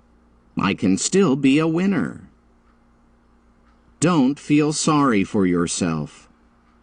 One of the worst ways to lose perspective is to start feeling sorry for yourself. Okay, if you have a bad experience, you can feel sorry for yourself for 24 hours. But after that, pick yourself up and get moving again. Because if you start to wallow, you just might get stuck. Psychiatrist Frederick Flack, in his book Resilience, points out that survivors of bad experiences don't let negatives in their lives define them, and they don't wallow in self-pity. They don't believe their negative experience is the worst thing in the world. Instead, they think, what happened to me may have been bad, but other people are worse off. I'm not giving in. If you find yourself in the aftermath of a bad experience, try to focus on the good you can make of the difficulty. Because of the experience you've gained, you may even be able to help others who have gone through similar difficulties. Do consider your failures as a process to learn and improve. When we fail or have a bad experience, we need to learn to become more like scientists and inventors. When their work fails, they call it an experiment that didn't work. or they say they tested a hypothesis, or they term it data collection. They keep this perspective, avoid taking it personally, learn from it, and use it for future success. What a great way to look at things. When you have a bad experience, which one of the following phrases is most likely to represent your thinking? A. I never wanted to do that task to start with, so who cares? B. I'm a failure and my life is over. C. I want to give up and never try again. D. I'm gaining experience from my mistakes. I wonder if I can get some help. E. I now know 3 ways that won't work, so I'll try again. Your answer says more about your perspective than it does about the bad experience. That's why the responses to the same bad experience can be so varied. Make a commitment to try to respond with answers like D or E in the future. 4. Don't give up. Swimmer Eric Chanteau has called the 2004 U.S. Olympic swim trials the most devastating experience of my life. That's quite a statement considering Chanteau was diagnosed with cancer in 2008. What would make those Olympic trials such a difficult experience? He finished 3rd, and only the first 2 places in the trials make the Olympic team. In fact, it happened twice during those trials. He missed 2nd place in the 400-meter individual medley by .99 seconds and the 200-meter individual medley by .34 seconds. Chanteau recalls, "My initial reaction was anger. I remember walking down that deck being very frustrated. You see a lifelong goal slip out of your fingers in the last 5 meters, and it's brutal. It was very, very hard. I didn't want anything to do with the sport for about 7 weeks after. Finishing 3rd at the trials, you might as well get last." He may have wanted to give up, but he didn't. He got back in the pool and trained for another 4 years. His reward in 2008 was making the team in the 200-meter breaststroke. Though he didn't medal in Beijing, he did swim a personal best. He kept training and returned to the Olympics again in 2012 in London. He won a gold medal by swimming the breaststroke for the team in the 4x100-meter medley relay. What does Chanteau know about bad experiences that most people don't? He knows that when it comes to setbacks, there are 2 kinds of people. Splatters who hit rock bottom, fall apart and stay on the bottom, and bouncers who hit the bottom, pull themselves together and bounce back up. Failure is the cost of seeking new challenges. Success lies in having made the effort. Failure lies in never having tried. Most failures are people who have the habit of making excuses. 90% of those who fail are not actually defeated. They simply quit. If you want to succeed in life, you can't give up. 5. Don't let your bad experiences become worse experiences. One thing that's worse than a bad experience is letting that bad experience become an even worse one, if you have the power to stop it. How do you gain the power to recognize when an experience is going from bad to worse? By learning from previous experiences using critical thinking skills. If you find yourself in a bad experience, one of the first things you should try to do is determine if the bad experience is a result of ignorance or stupidity. Ignorance means that you didn't have the necessary knowledge to do the thing right. A person can hardly be blamed for that. Stupidity is the result of knowing what to do but not using that knowledge in your actions. Bad experiences based on ignorance. I didn't know better, so I did it. I didn't know better, so I didn't do it. Bad experiences based on stupidity. I knew better, but I did it anyway. I knew better, yet I didn't do it. Bad experiences based on ignorance require learning. If you have a teachable spirit, as I discussed in Chapter 7, not only can you stop a bad experience from getting worse, you can make it better. On the other hand, bad experiences based on stupidity usually come from lack of discipline and poor choices. Changing those requires a change in behavior. If you don't make those changes, the bad experiences will likely keep coming and keep getting worse. 6. Let the bad experience lead you to a good experience. Everyone can relate to having bad experiences in life, but not everyone works to turn the bad experiences into good ones. That is possible only when we turn our losses into learning experiences. You just have to remember that bad experiences are bad only if we fail to learn from them. And good experiences are almost always a result of previous bad experiences. His bad experience was his springboard. As you face bad experiences, it's important for you to remember that you can rarely see the good while you're stuck in the bad. You usually gain perspective on the other side of it. That was certainly the case for Giuseppe, who was named for his father, an immigrant from Italy who had settled in California. Because they lived in America, the family called him Joe. But his father had his own nickname for him, Good for Nothing. Why did the elder Giuseppe call him that? Because Joe hated fishing.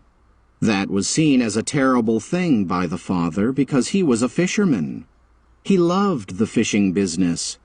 So did all of his sons, except for Good for Nothing Joe. The boy didn't like being on the boat and the smell of fish made him sick. It was a bad experience for young Joe all around. The boy offered to work in the office or to repair nets, but his father was simply disgusted with him and said he was good for nothing. The boy, who was not afraid of hard work, delivered newspapers and shined shoes, giving the money to the family. But since it wasn't fishing, the elder Giuseppe saw no value in it. Young Joe hated fishing, but he loved baseball. His older brother used to play sandlot ball, and Joe used to follow him there. And he was good. Something of a legend among his playmates. When Joe was 16, he decided to drop out of school to become a baseball player. By the time he was through with baseball, he was a legend. He was christened as Giuseppe, but the nation came to know him as Joe DiMaggio, called the most complete player of his generation. And his father, the elder Giuseppe, what did he think about it? Though he had wanted all of his sons to enter the family business, he was finally proud of his son and respected his accomplishments. How could he not? Joe had experienced his father's rejection, but didn't let it stop him from pursuing success. He found it in baseball, turning a bad experience into a great experience through the perspective of learning. Chapter 11. Change. The price of learning. It's pretty hard to imagine a world without smartphones today. With more than 70% of Americans using them as of 2014, they're an ordinary part of everyday life. But as recently as 2006, the smartphone that we take for granted didn't exist. The idea of one device that could make a phone call, text, surf the internet, send an email, play music, show videos, and provide games was crazy. But for one man, no new idea was crazy. Steve Jobs of Apple thrived on new and embraced change. I think if you do something and it turns out pretty good, he said, then you should go do something else wonderful. not dwell on it for too long. Just figure out what's next. Jobs had been back at Apple only since 1996, after an 11-year absence from the company he'd founded in 1976. While he was away, he'd revolutionized movie animation with the purchase and development of Pixar Animation Studios. When he came back to Apple, he quickly made changes and streamlined the company, which had actually been dying. And he oversaw the big turnaround for Apple in 2001 with the introduction of the iPod, a simple but elegant MP3 player. Very soon, people began asking for a phone in the iPod, so they could carry just one device. But Steve Jobs just wasn't interested at first. Apple had never been in the phone business, and the technology didn't exist in a small enough size. Some people would have dismissed the idea and moved on, but Steve Jobs was open to change. He had the ability to change his mind, much more so than anyone I've ever met, says Tim Cook, Apple's current CEO, about Jobs. Maybe the most underappreciated thing about Steve was that he had the courage to change his mind. Soon, Steve Jobs began to get a vision for what an Apple phone could and should be able to do. It was probably more than anyone else had ever imagined. He wanted it to have a touchscreen that could be used without a stylus. It would have an on-screen keyboard rather than a physical one like that on a BlackBerry. He wanted users to be able to switch from one task to another, like making a call, then searching for a map and texting directions to a friend. Jobs pushed his designers and engineers to create an iPhone that could do all that and more. It took more than 2 years, but in the end, the iPhone was created, and it was a huge success. What may seem normal and ordinary to you was as revolutionary as the car or electricity. The iPhone became the prototype for all the smartphones that came after it. Soon after the iPhone was released, smartphones exploded. Almost every year, Apple introduced a new version of the iPhone. Google introduced Android phones late in 2007, and their operating system has grown to be more popular than Apple's iOS. Now, smartphones are made by half a dozen manufacturers, and nearly everyone has one. The smartphone as we know it was created because Steve Jobs thrived on change. In an interview in 1994, he described his philosophy this way. When you grow up, you tend to get told that the world is the way it is and your goal is just to live your life inside the world. Try not to bash into the walls too much. Try to have a nice family. Have fun. Save a little money. That's a very limited life. Life can be much broader once you discover one simple fact, and that is that everything around you that you call life was made up by people that were no smarter than you. And you can change it. You can influence it. You can build your own things that other people can use. Once you learn that, you'll never be the same again. The minute that you understand that you can poke life and actually something will, if you push in, something will pop out the other side, that you can change it, you can mold it. That's maybe the most important thing. It's to shake off this erroneous notion that life is there and you're just going to live in it, versus embrace it, change it, improve it, make your mark upon it. I think that's very important, and however you learn that, once you learn it, you'll want to change life and make it better, 'cause it's kind of messed up in a lot of ways. Once you learn that, you'll never be the same again. When Steve Jobs died of pancreatic cancer in 2011 at 56 years old, his creation of the smartphone had changed the way we live. Fred Vogelstein said it this way: ponder the individual impacts of the book, the newspaper, the telephone, the radio, the tape recorder, the camera, the video camera, the compass, the television, the VCR and the DVD, the personal computer, the cell phone, the video game, and the iPod. The smartphone is all of those things, and it fits in your pocket. Why people resist change. Steve Jobs said that people didn't recognize that they could create change. I would even take that one step further. They often reject change. Why is change not embraced by most people? Because change can feel like a personal loss. Novelist André Gide observed, "One doesn't discover new lands without consenting to lose sight of the shore for a very long time." You're probably looking forward to some big changes in coming years, whether you end up going off to college or moving out of your parents' house. When you do make those changes, you'll lose sight of one shore before reaching the next. That loss can be very frightening, and it can sometimes feel like a personal loss. But the truth of the matter is that though change feels personal, it isn't. The world keeps changing and it affects everyone, whether they like it or not.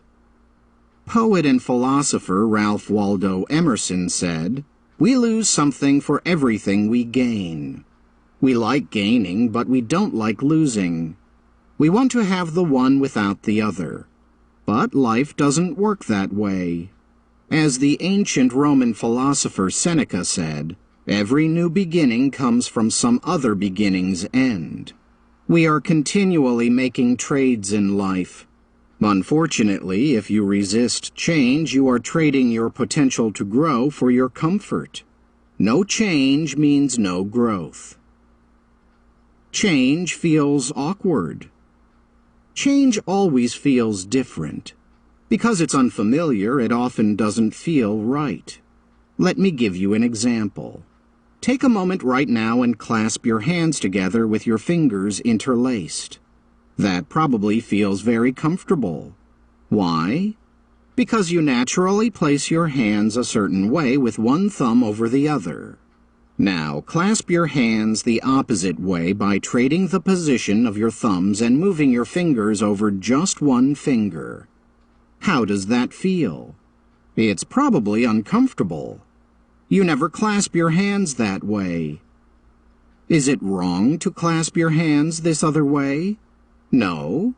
Is it an inferior way of clasping hands? No. It's just different. And different feels awkward. But you can get used to it. Don't believe me? Every day for the next 2 weeks, clasp your hands the opposite way from what you're used to. By the end of that time, it will feel almost as comfortable as your natural way. As a young adult, you're in a season of tremendous change. Maybe that's why so much of life feels so awkward.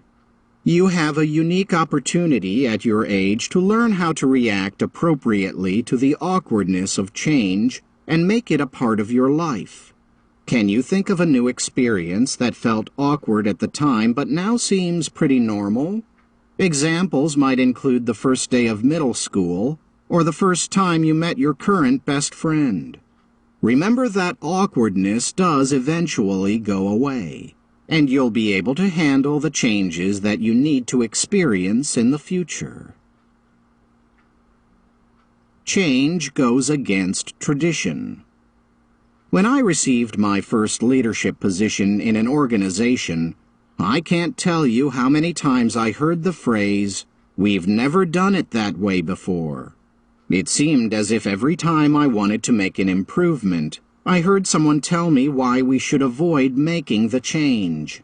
It was frustrating, especially when the person who said it couldn't tell me why it had always been done the way it had been done.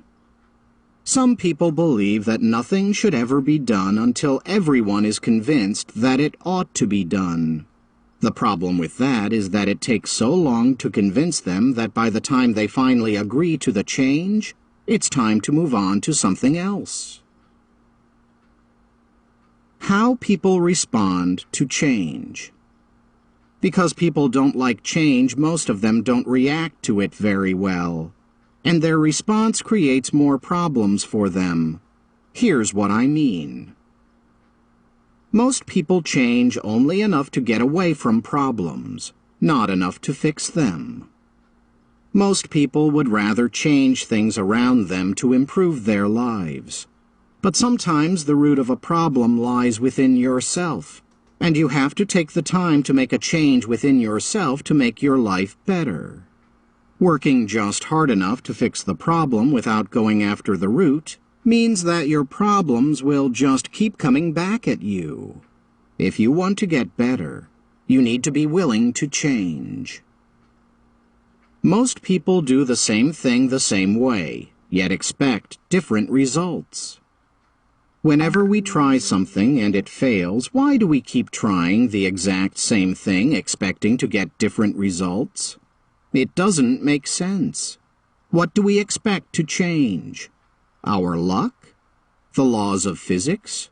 How can our lives get better if we don't change? Our lives are like a trip we plan to a distant city. We set a destination, map out our route, and start driving. But we should know there will be detours and obstacles ahead. Do we ignore those and pretend they don't exist? How successful will we be if we think, the obstacles and conditions need to adjust to me because I'm not changing? Not very. We need to be willing to make adjustments. Most people see change as a hurtful necessity instead of a helpful opportunity. Let's face the fact. Change is messy. But life is change. Being born was painful. Learning to eat was messy. Learning to walk was difficult and painful. In fact, most of the things you needed to learn in order to live were tough on you. But you didn't know any better, and you did what you needed to do to learn and grow. Now that you're older, you have a choice. Do you want to avoid the potential pain or endure it and pursue the opportunity? Every time you embrace change, there is an opportunity for you to go in a positive direction, make improvements to yourself, abandon old negative habits and ways of thinking. Change allows you to learn how you think, come up with new strategies, and build your relationships. Without change, there is no innovation, creativity, or improvement. If you are open to change, you will have a better opportunity to manage it when it comes. Most people won't pay the immediate price to change and end up paying the ultimate price for not changing. My dad often said to me when I was faced with a decision that required discipline, "John, pay now so you can play later." That lesson was a constant theme in my life when I was growing up. Why? Because I always wanted to play. It was in my nature. But Dad kept telling me, you can play now and pay later, or you can pay now and play later. But make no mistake, you will pay. And the longer you wait, the more you will pay, because delayed payment demands interest. Change always requires something of us. We must pay a price for it. In fact, ongoing change and improvement require continual payment. But the process begins with the first payment. That first payment starts the growth process. If that first price remains unpaid, there is no growth or learning. And what will that cost you in the end? You lose potential and gain regret. Most people change only when prompted by one of three things. In the end, because people are so resistant to it, change occurs only under certain conditions. In my experience, people change when they hurt enough that they have to, they learn enough that they want to, they receive enough that they are able to. Unless one of those things happens, people don't change. Sometimes people require all three to happen before they are willing to change. But you need to be willing to change before it gets to this point. Making the changes that count. If you want to maximize your ability to pay the price of learning and set yourself up to change, improve, and grow, then you need to do the 5 following things. 1. Change yourself. I noticed a long time ago that when people are not getting along, what each person wants most of all is for the other person to change. I believe that is part of being human, to look for the faults in others and ignore our own. But that's not how you improve any relationship. My friend Tony Evans writes, "If you want a better world composed of better nations, inhabited by better states, filled with better counties, made up of better cities, comprised of better neighborhoods, illuminated by better churches, populated by better families, then you'll have to start by becoming a better person." If you want to see positive change in your friendships, quit looking for better friends and become a better person. If you want to see positive change in your schoolwork, quit complaining about your teacher and become a better student. In life, if you want more, you must become more. 2. Change your attitude. Trying to change others is an exercise in futility. No one can change another person. I didn't always know this. For many years, my life was filled with disappointments over other people's unwillingness to grow. But anything you try to change that is outside of your control will ultimately disappoint you. What's worse, when you try to change those things that are outside of your control, you can start to lose control of those things inside of your control because your focus is wrong. That's a trap to be avoided. What's the solution? Changing your attitude. That is completely within your control, and this one change can be a major factor in changing your life for the positive. By choosing to think positively, you can minimize the negative effects of those around you who have bad attitudes. You can stop taking it personally when someone in your life won't change. You can see opportunities where once you saw obstacles. And, as author and speaker Wayne Dyer says, when you change the way you look at things, the things you look at actually begin to change. 3. Change your non-growing friends.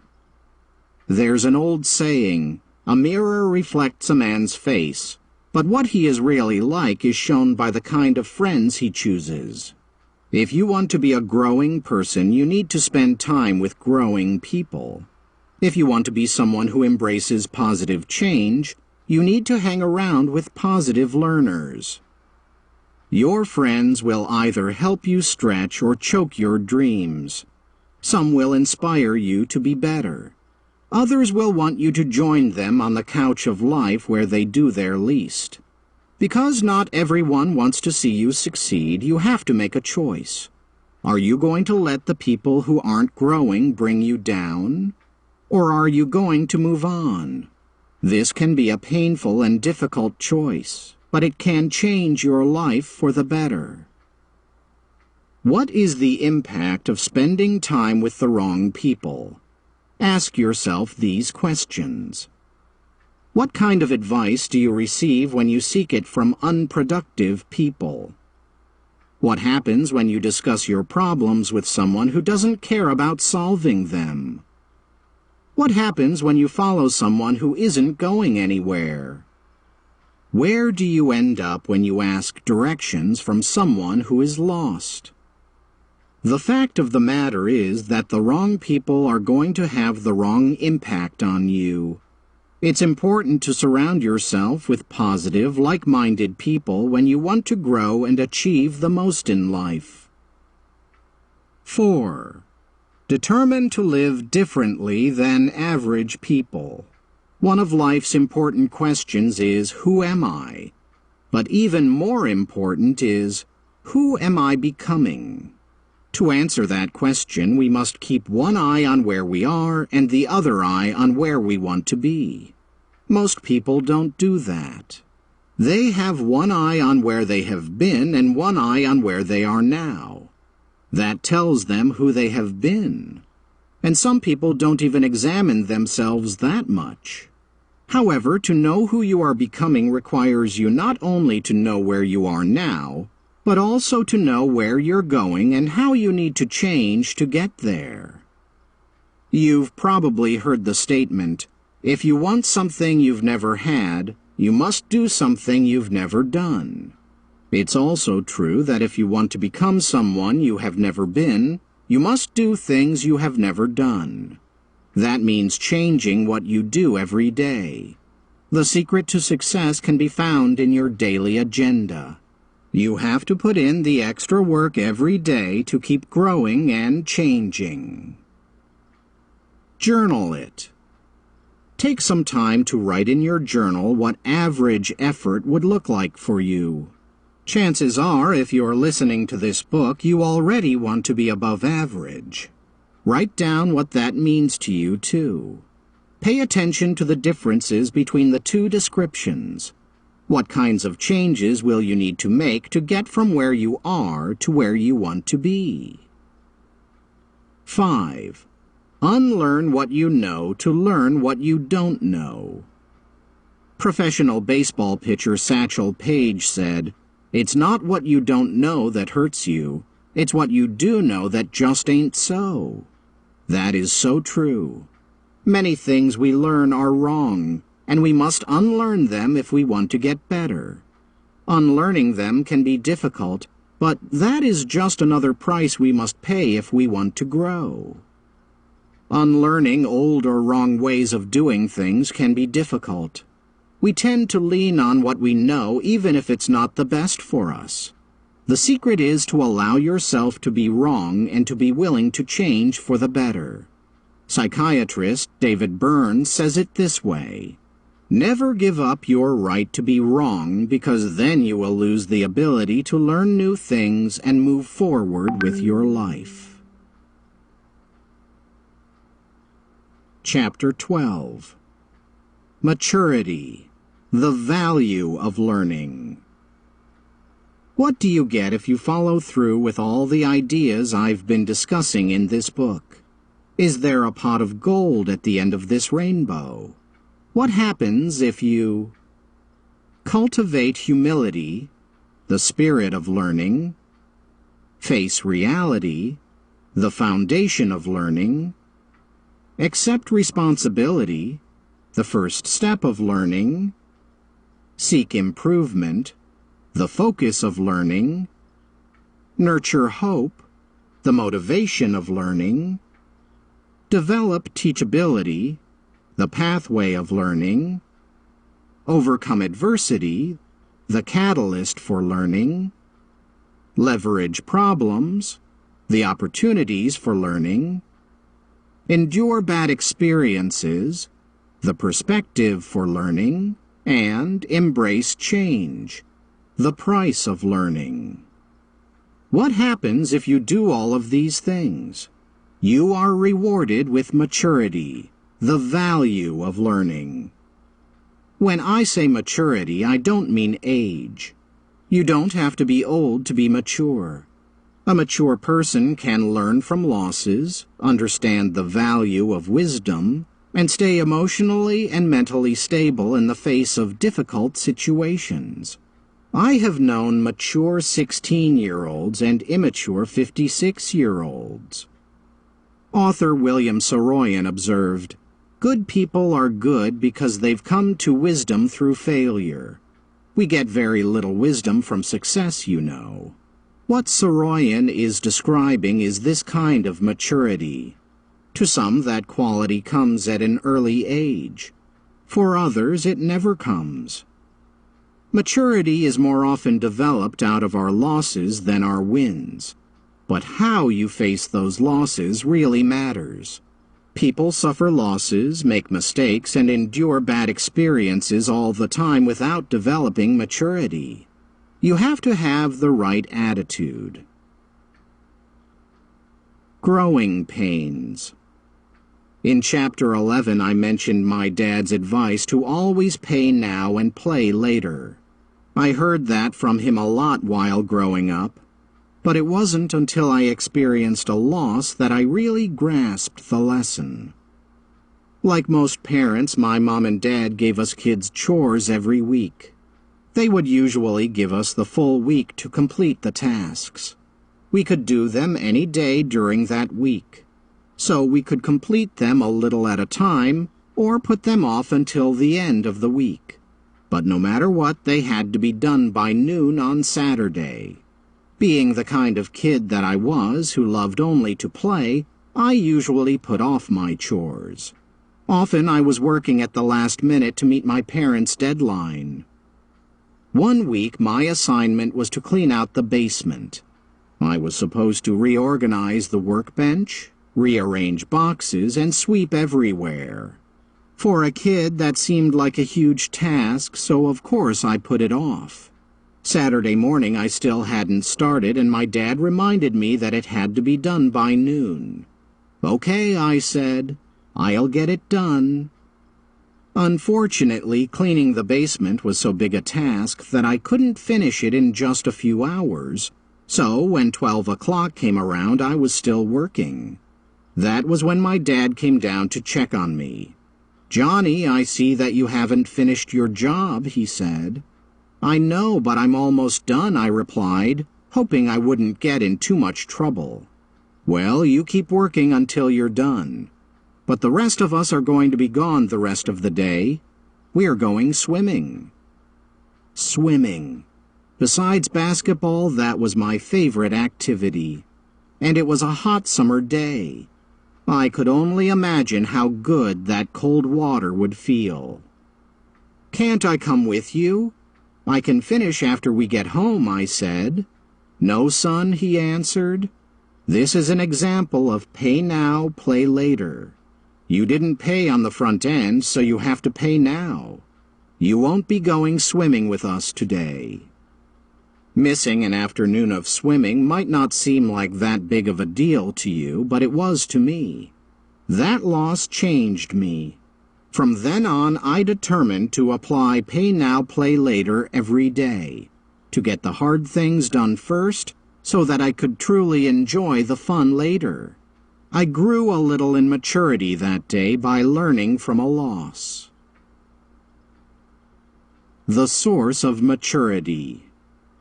If you desire to grow in maturity, then start taking the following steps. 1. Find the benefit in the loss. Learning from our mistakes is wonderful, but it means little if you don't know how to turn the lesson into a benefit. That comes when we take what we've learned and apply it to our future actions. When I decided to pay before playing and then I actually did it, I was growing in maturity. When I was young, I mistakenly thought that as I got older and gained experience, I would make fewer mistakes and suffer few losses. That hasn't been true. What I've discovered is that I still make mistakes and face losses, but I learn more quickly from them and am able to move on much more quickly on an emotional level. If you want to gain the benefits learned from your losses and mistakes, don't allow them to take your attitude captive. 2. Feed the right emotions. Many years ago, I came across a verse that I feel accurately describes the human condition. It says, "Two natures beat within my breast. The one is foul, the other blessed. The one I love, the other I hate. The one I feed will dominate." I believe both positive and negative emotions are contained within each of us. There are people who teach that we should try to eliminate all negative feelings from our lives, but I have never been able to do that. I have tried, but I found that I simply can't. However, what I can do is feed the positive thoughts until they become stronger than the negative ones. I try to feed the right emotions within myself by acting on the emotion that I want to win. Do something every day that you don't want to do, advised author Mark Twain. This is the golden rule for acquiring the habit of doing your duty without pain. Acting on the right emotion will lift you to success. Acting on the wrong emotion will lower you to failure. Which emotions do you tend to feed? Do you spend your time and energy looking for the bright side, or do you allow yourself to focus on the negative, maybe complaining to your friends and family? Acting on the positive before you actually feel like it is the key. How can you take positive action today in the face of your current circumstances? I once had lunch with Dom Capers, the successful NFL coach. One of the things he said during our conversation was, "Maturity is doing what you are supposed to be doing when you're supposed to be doing it, no matter how you feel." That's true. The key to success is action. Too often we want to feel our way into action when instead we need to act our way into feeling. If we do the right thing, we will eventually feel the right feelings. 3. Develop good habits. Og Mandino, author of The Greatest Salesman in the World, said, "In truth, the only difference between those who have failed and those who have succeeded lies in the difference of their habits. Through right actions, you encourage the right emotions. By doing that over and over, you can actually form the habit of taking the right action. And that often leads to further positive results. Good habits require discipline and time to develop. When Benjamin Franklin was a young man, he decided to develop the habits he thought would improve him. Franklin listed 13 qualities he desired to have, ranked them in order of importance, and then gave each its own page in a small notebook. He would concentrate on one quality each week, making notes in his little book. In time, he developed the qualities he admired, and it changed him from who he was to whom he desired to be. People in high-pressure careers seem to learn this lesson early, or they don't reach the highest levels of success. For example, in professional ice skating, they call it staying in your program. When a skater is doing a routine, if he or she makes a mistake or takes a fall, the skater is supposed to immediately get up and jump right back into the program. Whether competing in the Olympics in front of hawk-eyed judges and millions of television watchers, or practicing on his own in the early morning hours.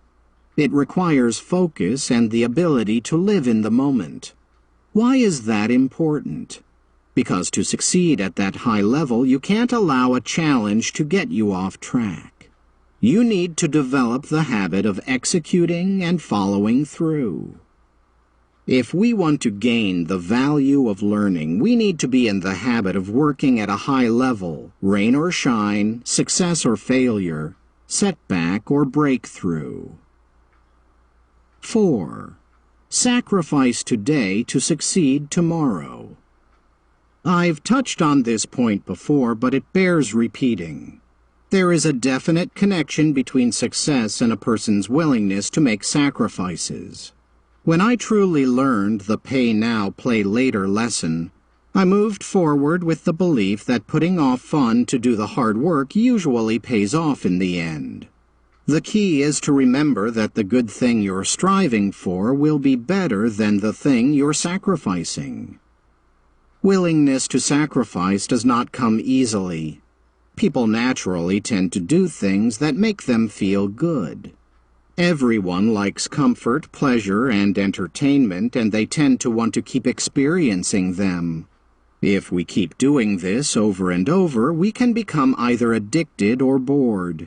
Then we go after greater pleasures. For some people, this becomes a lifelong pursuit. But there's a problem with that. A person who cannot sacrifice will never belong to himself. He belongs to whatever he is unwilling to give up. If you want to develop maturity and gain the value of learning, you need to learn to give up some things today for greater gains tomorrow. Q&A with John. Question: How do I take my mind off the fun or easy route to focus on the big long-term goal? Answer: as I've already mentioned, I love fun. Maturing in this area was hard for me. But over the years I've discovered something that really helps me. Creating some kind of visual reminder for myself. Sometimes it's a photo. Other times it's a list of benefits. Or a statement of resolve that I can read aloud. Whatever it is, I put it where I'll see it every day, like on my bathroom mirror. That helps me stay on track when I'm tempted to veer off course. 5. Earn respect for yourself and from others. Self-esteem is such a big deal today that I think some adults take it too far. Of course, it's important for kids to feel good about themselves, but have you ever been around someone who felt too good about himself? Who was arrogant or lazy but expected people to praise him anyway? That's the downfall of emphasizing self-esteem too much. We adults praise kids so much for every little thing that some of them expect to be praised all the time. But that's not the real world. People can tell you that you are wonderful all day long, whether you are or not, and it might make you feel good. But when you become an adult, not everyone will give you the same treatment. The word esteem means to appreciate the worth of, to hold in high regard, to have genuine respect. So self-esteem really means self-respect. That comes from our character. We feel good about ourselves when we make right choices regardless of the circumstances. In fact, if our behavior is positive in the face of negative circumstances, it builds character and self-respect. This comes from inside each of us. And the better prepared we are to face our problems, the greater the maturity and the chance that we can learn and grow. Author and speaker Brian Tracy says, "Self-esteem is the reputation you have with yourself. If you want it to be solid and lasting, it must be earned and confirmed day by day. It happens from the inside out. And when it's solid, you know that external forces that come against you aren't going to shake it. You stay true to who you are to the core. You learn from your mistakes, and you keep moving forward." Like I said earlier, maturity is not something that comes automatically with age. You can be 13 and very mature in some areas, or you can be 43 and still immature. By taking the time to listen to this book, you've already demonstrated a maturity that some adults never have. Instead, they live the way they always have and are missing out on the knowledge that you've obtained. I hope you'll take what you've learned from these words and apply it to your life. You have a great opportunity to start growing and learning from loss as a young adult. Just think of the course your life can take with this foundation. Turning losses into lessons will do more to help you mature than winning alone ever will. Make a habit of it and you'll make huge strides on the journey of success. Chapter 13. Winning isn't everything, but learning is. I remember reading a For Better or Worse comic strip in which a boy is playing chess with his grandfather. "Oh no, not again," cries the boy. "Grandpa, you always win." "What do you want me to do?" answers his grandfather. "Lose on purpose? You won't learn anything if I do that." "I don't want to learn anything," complains the boy. "I just want to win." As well as anything I've ever seen, that captures how most of us feel. We just want to win. But the truth is that winning isn't everything. Learning is. Final checklist. Author Douglas Adams said, "You live and learn. At any rate, you live. It is possible to win and not learn. And for the person who puts winning ahead of learning, life will be difficult." My purpose in writing this book has been to help you to discover how to learn from your losses, failures, mistakes, challenges, and bad experiences. I want you to become a continual winner by being a habitual learner. To help you with that, here are some questions to ask yourself. Your answers will help guide you as you go forward. 1. Are you ready to believe that the more you win, the less you learn? Several years ago, over dinner in Odessa, Texas, I had a conversation with Jim Collins, author of Good to Be Great. Jim is a good thinker, and I enjoy discussing leadership with him. At that time, the economy was going really well. We talked about how easy it is to get comfortable anytime people are winning. They are tempted to relax and sit back when things are going well. And Jim posed a question. How do we continue to grow and improve and become more when what we already have is pretty good? Complacency is a feeling of satisfaction with our successes. And that is the danger any person faces. Microsoft founder Bill Gates observed, "Success is a lousy teacher. It seduces smart people into thinking they can't lose. It also makes them think they don't need to learn." The biggest danger to tomorrow's success is today's success. That problem can show itself in many ways. Here are the attitudes I've observed most often. Been there, done that. Some people hit a milestone and they make it a tombstone. They get bored, lose their curiosity, and disengage. They win the championship and start to think it was no big deal. Don't let that happen to you. Stay ambitious and focused. The awards banquet. When you succeed, people want to hear your story. However, there's a real danger that you can replace doing something with talking about what you've already done. When your team wins a championship, put the trophy on a shelf and get back to practice. Success guarantees success. Just because you can do one thing well doesn't mean you can do all things well. When you win, maintain your perspective and don't expect instant success in the future. The momentum myth. People's natural inclination after a win is to take a break. Bad idea. When you're winning, use that momentum. If you keep trying hard things, you'll be able to do things that might otherwise be impossible. One-hit wonders. Have you ever known someone who was successful once and is still living off of it? It's a good idea to build off of yesterday. It's a bad idea to live off of it. The entitlement mindset.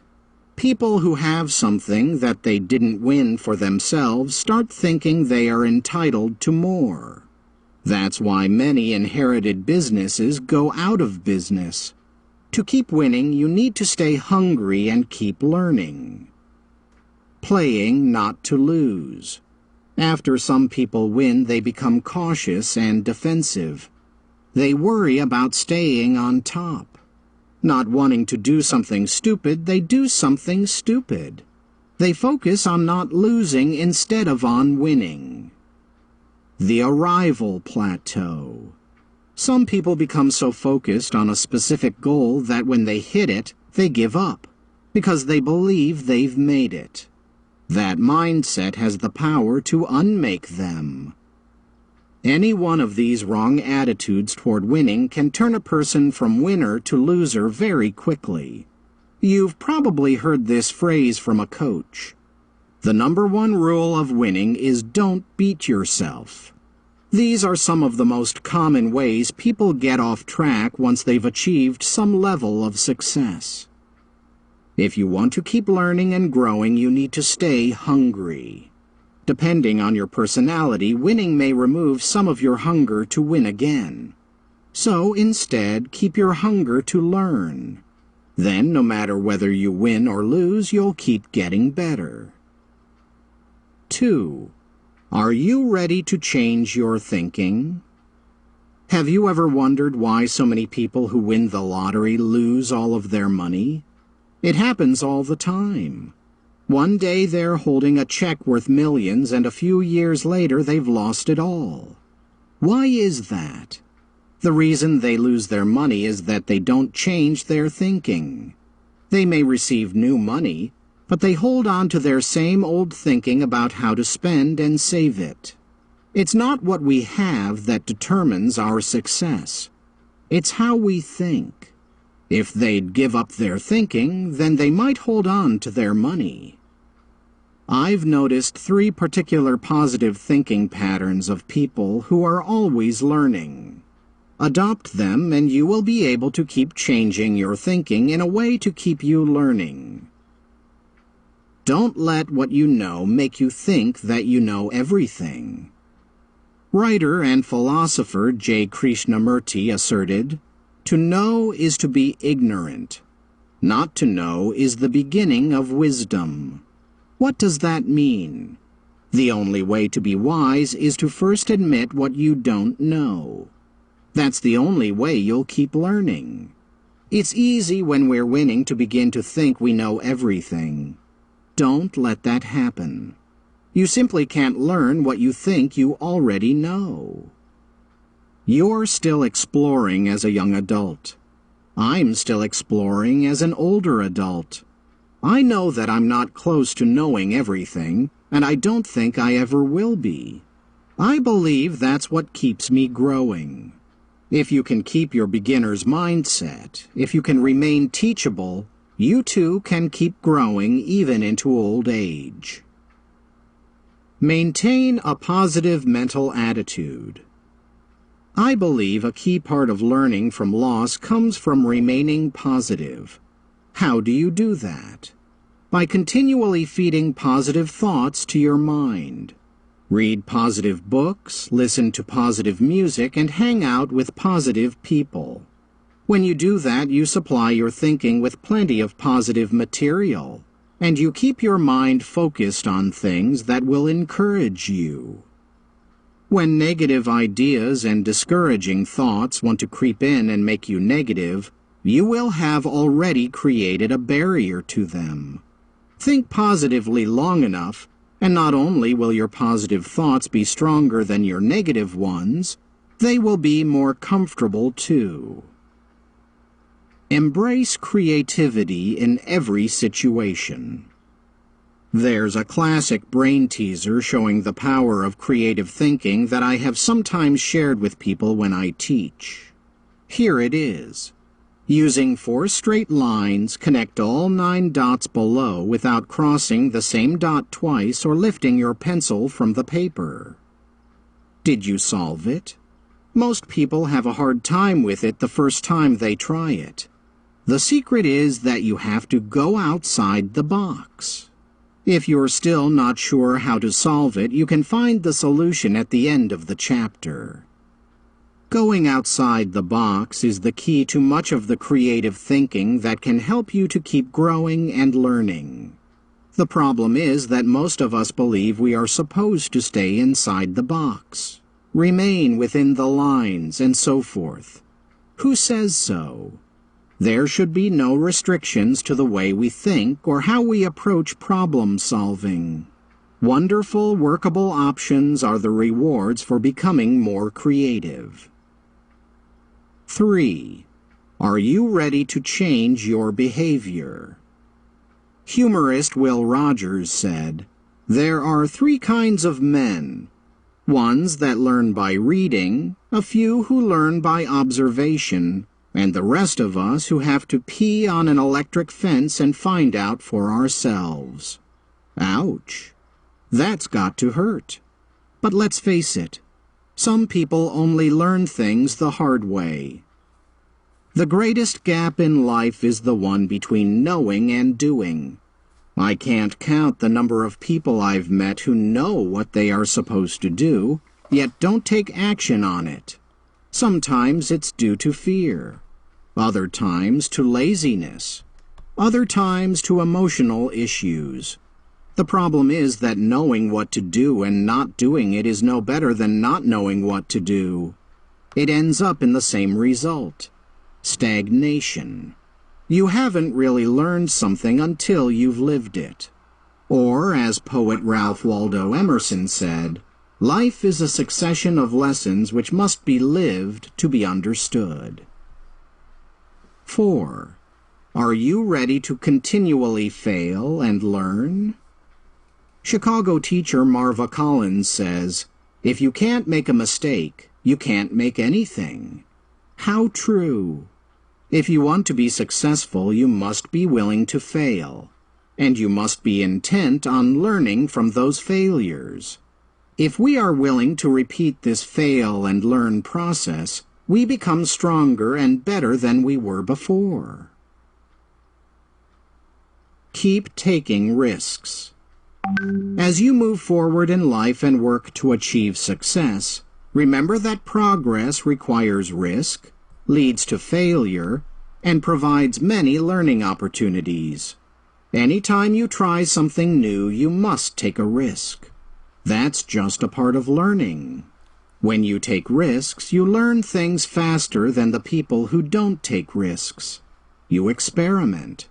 You learn more about what works and what doesn't. You overcome obstacles more quickly than the people who play it safe and are able to build on those experiences. Political theorist Benjamin Barber said, "I divide the world into learners and non-learners. There are people who learn, who are open to what happens around them, who listen, who hear the lessons. When they do something stupid, they don't do it again. And when they do something that works a little bit, they do it even better and harder the next time." The question to ask is not whether you are a success or a failure, but whether you are a learner or a non-learner. Keep climbing.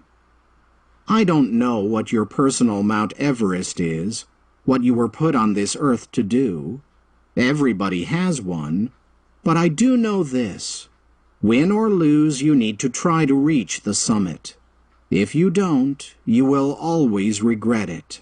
When you're older, you will be more disappointed by the things you didn't attempt than by the ones you tried and failed to achieve. And here's the best news. Every step of the way, there's something to learn. Even after you graduate from school, you are enrolled in a full-time informal school called life. In it, there are no mistakes, only lessons. Growth is a process of trial and error, experimentation and improvement. The failed experiments are as much of that process as the ones that work. Journal it. At the beginning of this book, I asked you to keep a journal about your attitude toward failure. Go back and read that entry. Now ask yourself if any of those feelings have changed. Do you still fear failure as much as you did before? The next time you mess up, will your emotional reaction be different at all? Write down your current attitude on failure and reflect on how what you've read here has changed your thinking and feelings. The lessons you have the opportunity to learn will be presented to you in various forms. Fail to learn the lesson and you get stuck, unable to move forward. Learn the lesson and you get to move forward and go to the next one. And if you do it right, the process never ends. There is no part of life that doesn't contain lessons. If you're alive, that means you still have opportunities ahead of you to learn. You just have to be willing to tackle them. You have all the tools and resources you need. The choice is yours. Others will give you advice. Some may even help you. But you have to take the test.